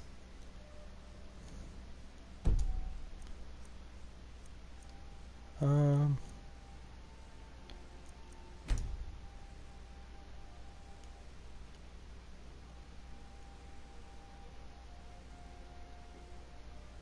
oh, that does make it look a bit better, doesn't it?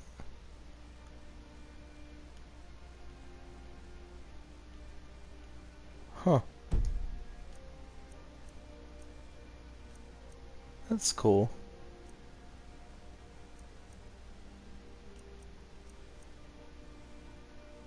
Um,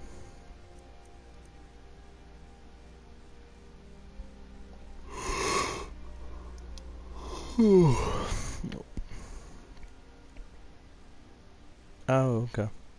Well, that's cool. See, I would use a bunch of mods, and I probably will on my next playthrough. I wanted to show people how to become OP and stuff, and I didn't want to cheat to do it, because I know how to do it without cheating, and I didn't want to mess that up, you know, because I don't want to show people a method that's not realistic. So, I had to...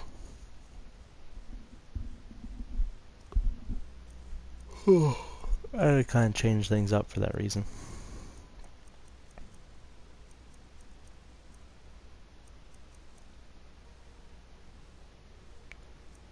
Uh,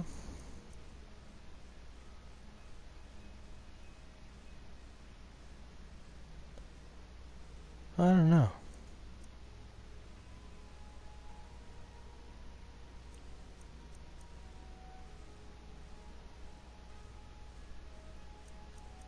Let's see. You want me to just get back to reading books and we'll just look for more books? Let's just do that.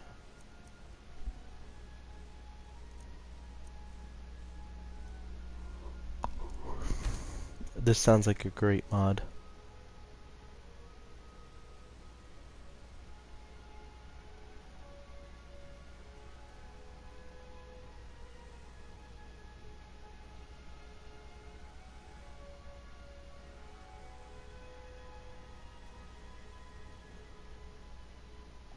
This sounds great.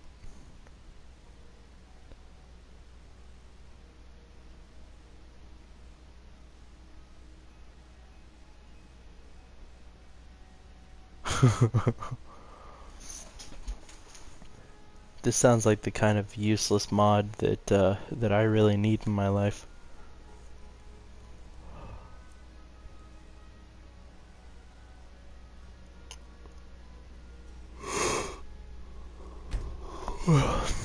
It says it can be disabled at any time, so I'm down.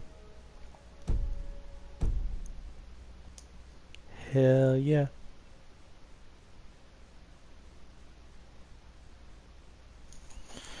See, that's not really cheating, so I'm fine with that mod.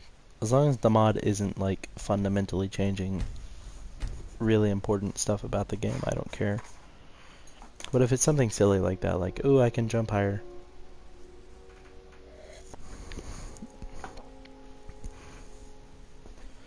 Yeah, even though Bethesda still tried to do their whole Creation Club nonsense, which, like, no one cares about. But, oh well. Oh, Creation Club was an awful idea. I mean, it was a smart idea, but it's poorly executed.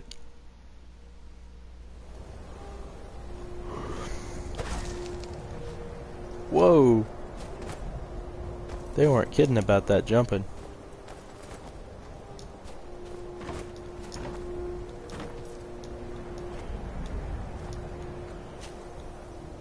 Woohoo! Oh, this is the best mod. By far. Best mod.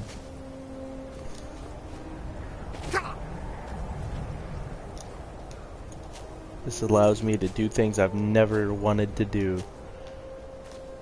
And for that reason, I love it.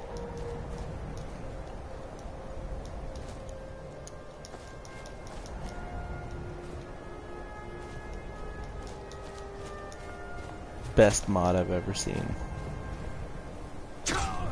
Okay.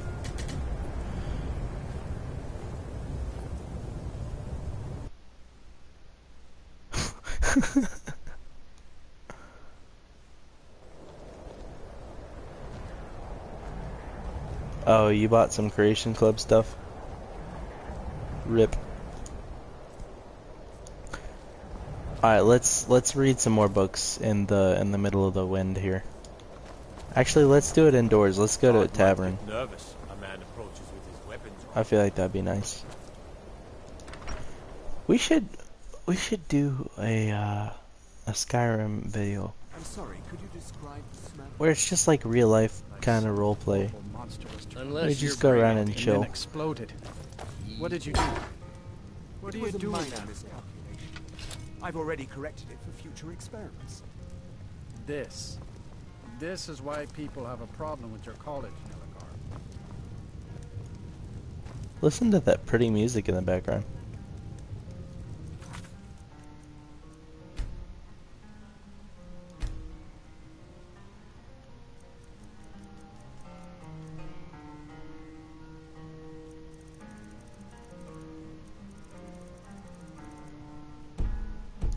There we go.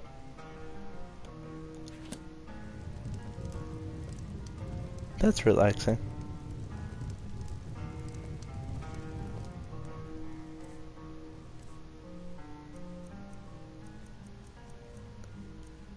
I like that music a lot.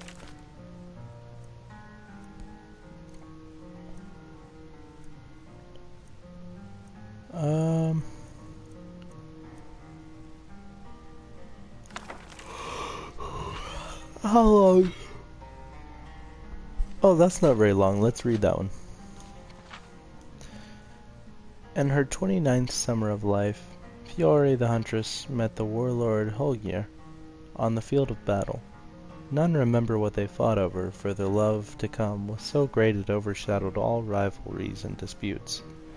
They fought to a standstill as their followers looked on, till her sword broke his axe and his shield dulled her blade, and all could see that they were equals.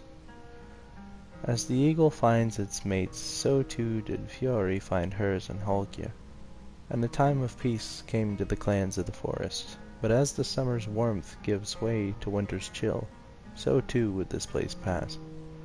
But the snake came and bit Holgir, its venom seeping deep into the wound. A wail greeted Fiore's view as she came over the snow-covered mountains to the coast. She obtained an elixir from Akavir and returned to the forest in haste. Though Holgir could smell the winds of Sovngarde, she gave him the elixir and he was cured in an instant. But the snake bit Fiore as she poured the last drop into Holgir's mouth, and fatigued from her journey, she joined the ancestors immediately. Holgir's grief was such that he built a tomb, and upon completion took his own life that he might rejoin her.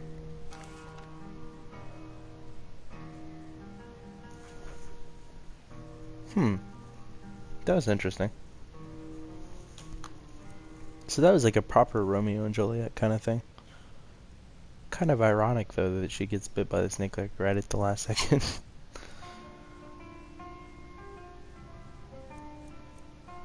Let's see. I just did that because I haven't used that one. Sorry about that.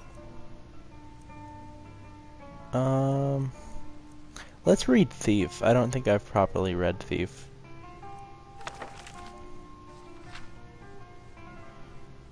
There we go.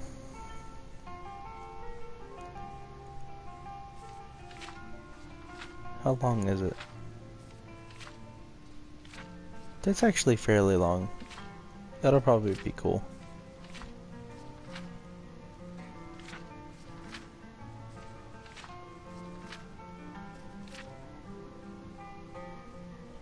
Okay, so it's Thief by Revan. If the reader has not yet had the pleasure of reading the first volume in this series, on the life of Eslaf Harel, beggar, you should close this book immediately, for I shan't recap. I will tell you this much, gentle reader. When we last saw Elsef, he was a boy, an orphan, a failed beggar, running through the wild winter woods of Skyrim, away from his home of Errolgard.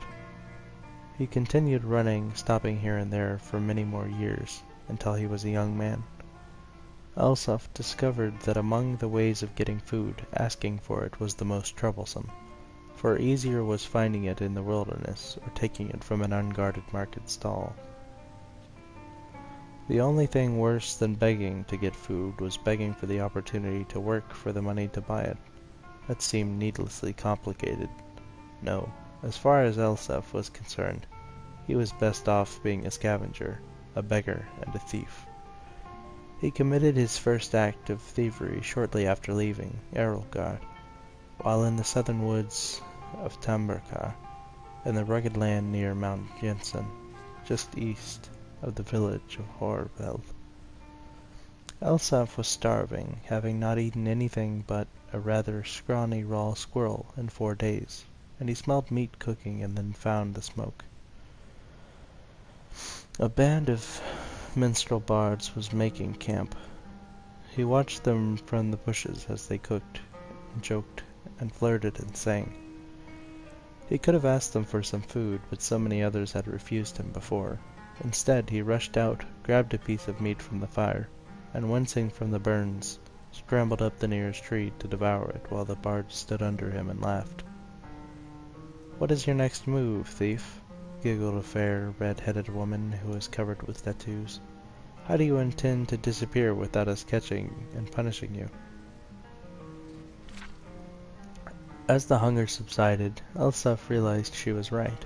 The only way to get out of the tree without falling in their midst was to take the branch down to where it hung over a creek. It was a drop off a cliff about 50 feet that seemed like the wisest strategy, so Elsef began crawling in that direction.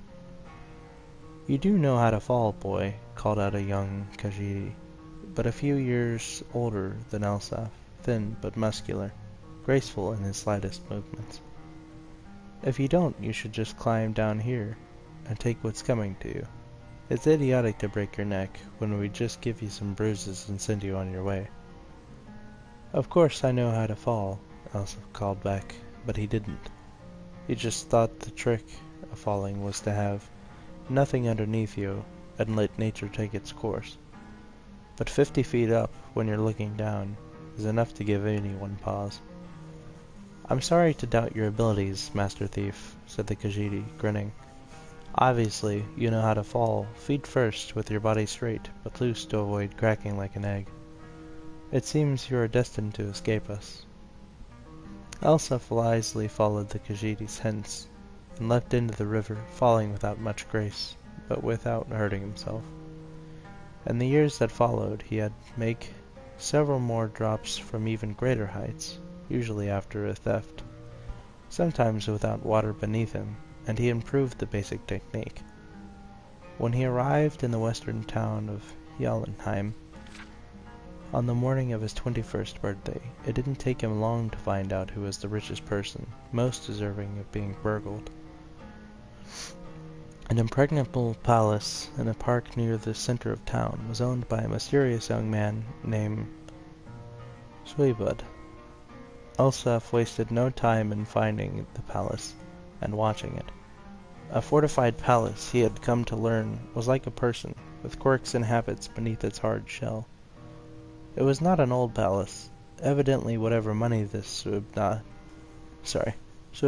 had come into was fairly recent. It was regularly patrolled by guards, implying that the rich man was fearful of being burgled, with good reason. The most distinctive failure of the palace was its tower, rising 100 feet above the stone walls, doubtless giving the occupants a good defensive view. Elsef guessed that if so... God, I hate that name. Suibud was as paranoid as he guessed him to be. The tower would also provide a view of the palace storehouse. The rich man would want to keep an eye on his fortune. That meant that the loot couldn't be directly beneath the tower, but somewhere in the courtyard within the walls. The light in the tower shone all night long, so Elsef boldly decided that the best time to burgle was by the light of day, when Suibud must sleep. That would be the time the guards would least expect a thief to pounce. And so, when the noon sun was shining over the palace, Elsef quickly scaled the wall near the front gate and waited, hidden in the crenellations. The interior courtyard was plain and desolate, with few places to hide, but he saw there were 2 wells. One the guards used from time to time to draw up water, slake their thirst, but Elsef noticed the guards would never pass by the other well, never using it. He waited until the guards were distracted, just for a second, by the arrival of a merchant in a wagon bearing goods for the palace. While they were searching his wagon, Elsef leapt, elegantly, feet first, from the wall into the well. It was not a particularly soft landing, for, as Elsef had guessed, the well was not full of water, but gold. Still, he knew how to roll after a fall, and he didn't hurt himself. In the dank subterranean storehouse, he stuffed his pockets with gold, and was about to go to the door which he assumed would lead to the tower, when he noticed a gem the size of an apple, worth more than all the gold that was left. Elsef found room for it down his pants. The door did indeed lead to the tower, and Elsef followed its curving stairwell up, working quietly but quickly. At the top he found the master of the palace's private quarters, ornate and cold, with invaluable artwork and decorative swords and shields on the walls. Elsef assumed the snoring lump under the sheets. Suibud. I hate that name. But he didn't investigate too closely. He crept to the windows and looked out. It was going to be a difficult fall, for certain. He needed to jump from the tower, past the walls, and hit the tree on the other side. The tree branches would hurt, but they would break his fall, and there was a pile of bay he had left under the tree to prevent further injury. Elsef was about to leap when the occupant of the room woke up with a start, yelling, "My Jim!" Elsef and stared at him. Wait, what? Elsef and stared at him for a second, wide-eyed. They looked alike. Not surprising, since they were brothers. Elsef Errol's story is continued in the book Warrior. Okay, so that's cool. So if we get the books Beggar and Warrior, we can sort of finish that story out, which is kind of cool. I'm going to kind of sneak a peek behind here to see if they have any books hidden that I can read. Aha! Let's learn about ice wraiths. Why not? This is part of Herbane's bestiary. See how much there is. That's not much. So this is 17th of Last Seed. When winter's chill descended upon me, as I traveled further north through the frozen plains and mountains, I settled in at the inn at Dawnstar for a moment of respite and a warm meal. Another traveler there told me to be cautious, that there are creatures who settle into the powder white of the snow, with nary a clue to the careless until it is too late. He went on and on with wild gestures and fantastic tales of entire merchant expeditions being killed by the beasts. His stories frightened the other inn patrons, but I will not be turned by a coward's tale. I will see these for my own eyes, for those icy caves and snow-capped peaks of the north are exactly the type of places that call to an adventurer like me. It did not take me long to find what I sought. These ice wraiths are lucid, serpentine creatures of magic, as if conjured from the frozen tundra and glaciers of Skyrim itself. At one with an environment that makes them nearly invisible, these ethereal apparitions are not the death of many Nords, if not by their sudden unholy strike that casts their entire body through their target. Then, by the malady of Whitbane, a curse of infection that dulls the intellect and makes the target even more the victim. As deadly as they are, ice wraiths are simple-minded in their determination, and combat is a straightforward affair, and brute force and a sharp blade are enough to fell these savage creatures. Only the hardiest of men would hope to survive just one of these beasts, but I have slain two with general ease. It's good that I've found I can make decent coin selling the ice wraith's teeth, as they are a prized ingredient in alchemical potions. That will continue to afford me the opportunity to search these lands for a challenge worthy of a story, for I have yet to see what would make me tremble. That's a cool book. Aw, dude, I really want to steal all the alcohol. I don't know why, but I collect it in this game. Ooh, books. I found books. Hold on. What's this book? That looks kind of cool. Just don't look at me while I steal this. Oh, okay, there's a guy. Alright, you know what, we'll just read it.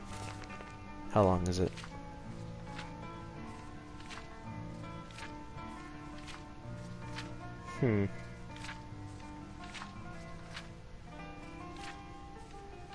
That's relatively long, but maybe it'll be good. We'll go ahead and read it.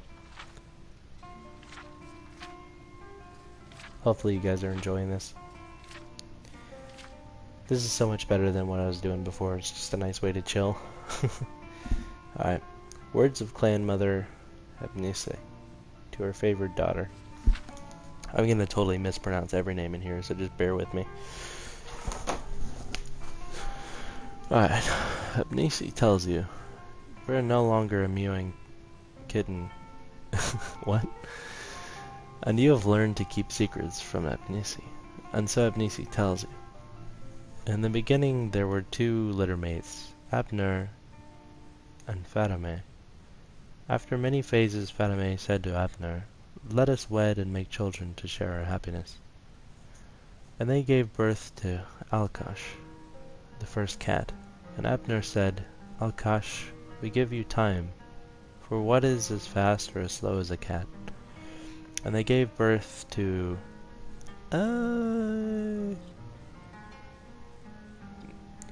Kinarpi, the winds. Kinarpi, to you we give the sky, for what can fly higher than the wind? And they gave birth to Magras, the cat's eye. Magras, to you we give the sun, for what is brighter than the eye of a cat? And they gave birth to Mara, mother of cat. Mara, you are love, for what is more loving than a mother? And they gave birth to Srenar, the runt. Srenar, we give you mercy, for how does a runt survive except by mercy? And many phases passed, and Abner and Fatime were happy. And Abner said, "We should have more children and share our happiness." And Fatime agreed, and she gave birth to Hermora. And she gave birth to Hercine, and she gave birth to Meron, and Mephala, and Sangin, and Shegarath, and many others. And Fatime said, "Hermora, you are the tides, for whom can say whether the moons predict the tides or the tides predict the moons? Hercine, you are the hungry cat, for what hunts better than a cat with an empty belly?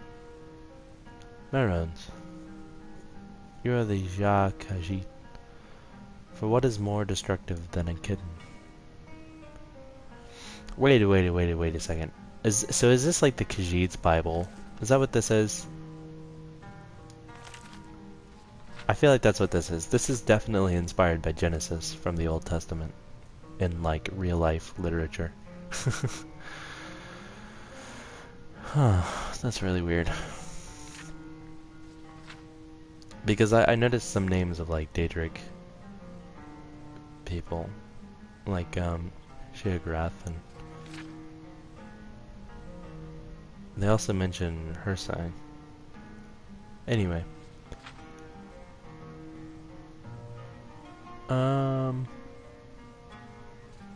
There we go. Mephala, you are the clan mother, for what is more secretive than the ways of the clan mothers? Sangin, you are the blood cat, for who can control the urges of blood? Shegarath, you are the skooma cat, for what is crazier than a cat on skooma? Okay, so it's not Sheogorath, it's Shegarath. So I was wrong, my bad. But Hercine is still the same. So that's kind of interesting. And Abner said, 2 litters is enough, for too many children will steal our happiness. But Kenarthi went to Fatime and said, "Fatime, mother, Kenarthi grows lonely so high above the world, where not even my brother Alkash can fly." Fatime took pity on her, and tricked Abner to make her pregnant again. And Fatime gave birth to the moons and their motions, and she gave birth to Nirni, the majestic sands and lush forests, and she gave birth to Azura, the dusk and the dawn. And from the beginning Nirni and Azura fought for their mother's favor.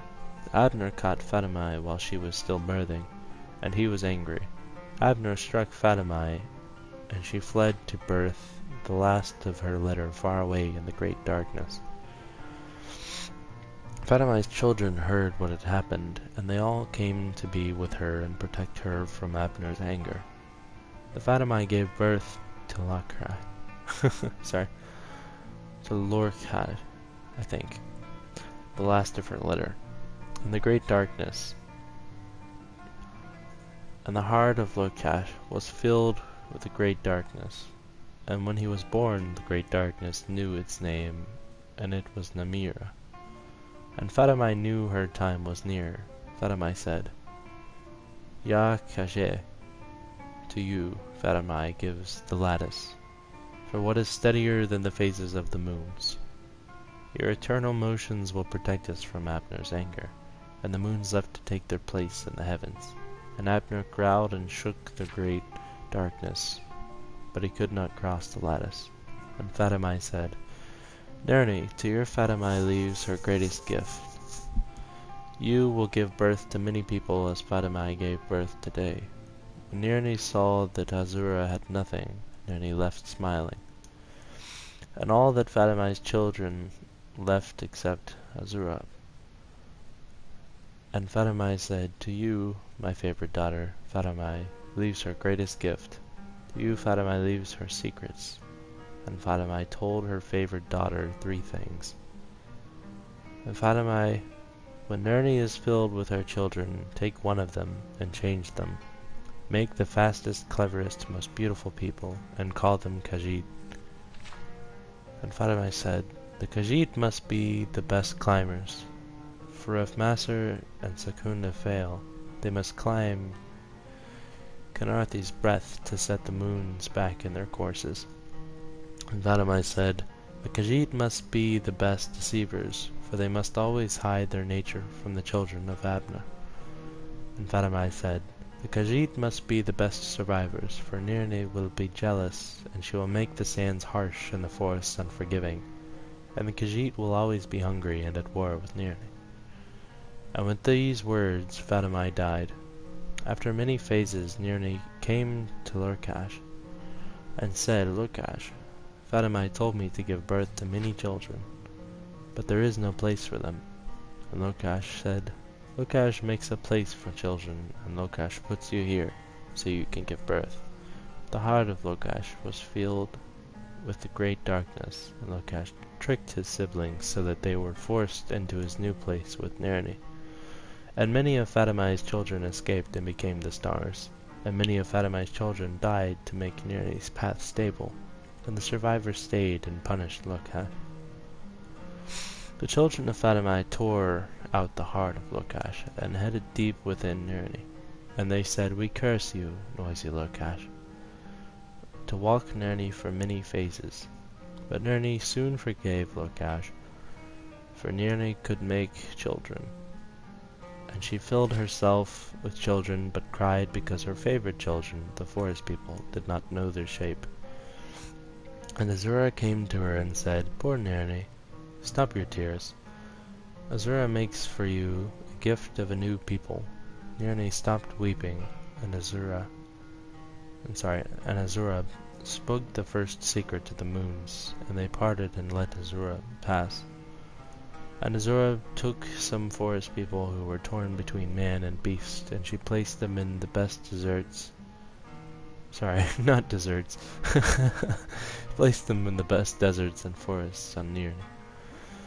And Azura, and her wisdom, made them of many shapes, and for every purpose. And Azura named them Khajiit, and told them her second secret, and taught them the value of secrets. And Azura bound the new Khajiit to the lunar lattice, as is proper for Nirni's secret defenders. Then Azura spoke the third secret, and the moons shone down on the marshes, and their light became sugar. But Vifur heard the first secret, and snuck in behind Azura. And Vifur could not appreciate secrets, and he told Nirni of Azura's trick. So Nirni made the deserts hot and the sands biting, and Nirni made the forests sweat and filled with poisons. And Nirni thanked Vifur and let him change the forest people also, and Vifur did not have Azura's subtle wisdom, so Vifur made the forest people elves. Always and never beasts. And Vifur named them Bosmer, and from that moment they were no longer in the same litter as the Khajiit. And because Vifur had no appreciation for secrets, he shouted the first secret across all the heavens with his last breath, so that all of Fatimai's children could cross the lattice. But Azura, in her wisdom, closed the ears of angry Abner and noisy Lurkash, so they did not hear the word. Okay, so yeah, that's basically like the Khajiit Bible. I mean, essentially.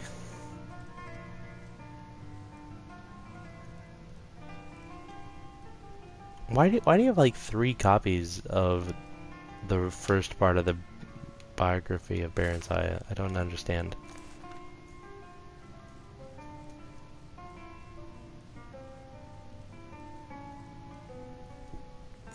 Okay, Susan. Well, good night. Hope you sleep well. Who else is still here? Is it Cheek Seeker or is it somebody else?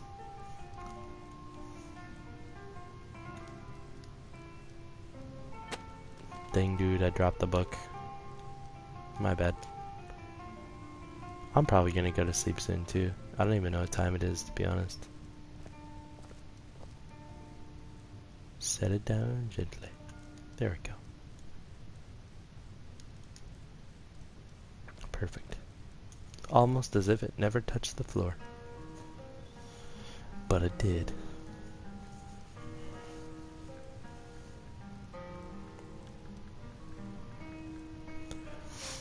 I may actually, like, funny enough, because I'm streaming on YouTube, I may go watch YouTube here pretty soon. So I feel like that'd be fun. I do want this book though. So I'm gonna take that in the other room here and theft it. If you know what I mean.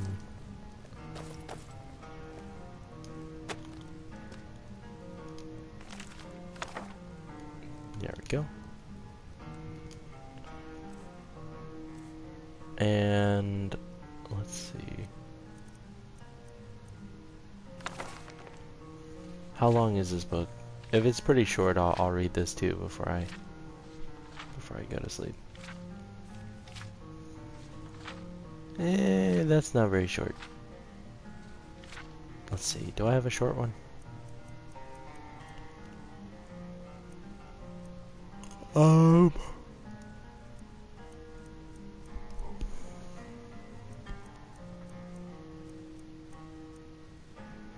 What the heck is this? Well, if it's lots of chapters, it's probably one of the long ones. Funny enough. Oh yeah, definitely. We're gonna have to read that one next time.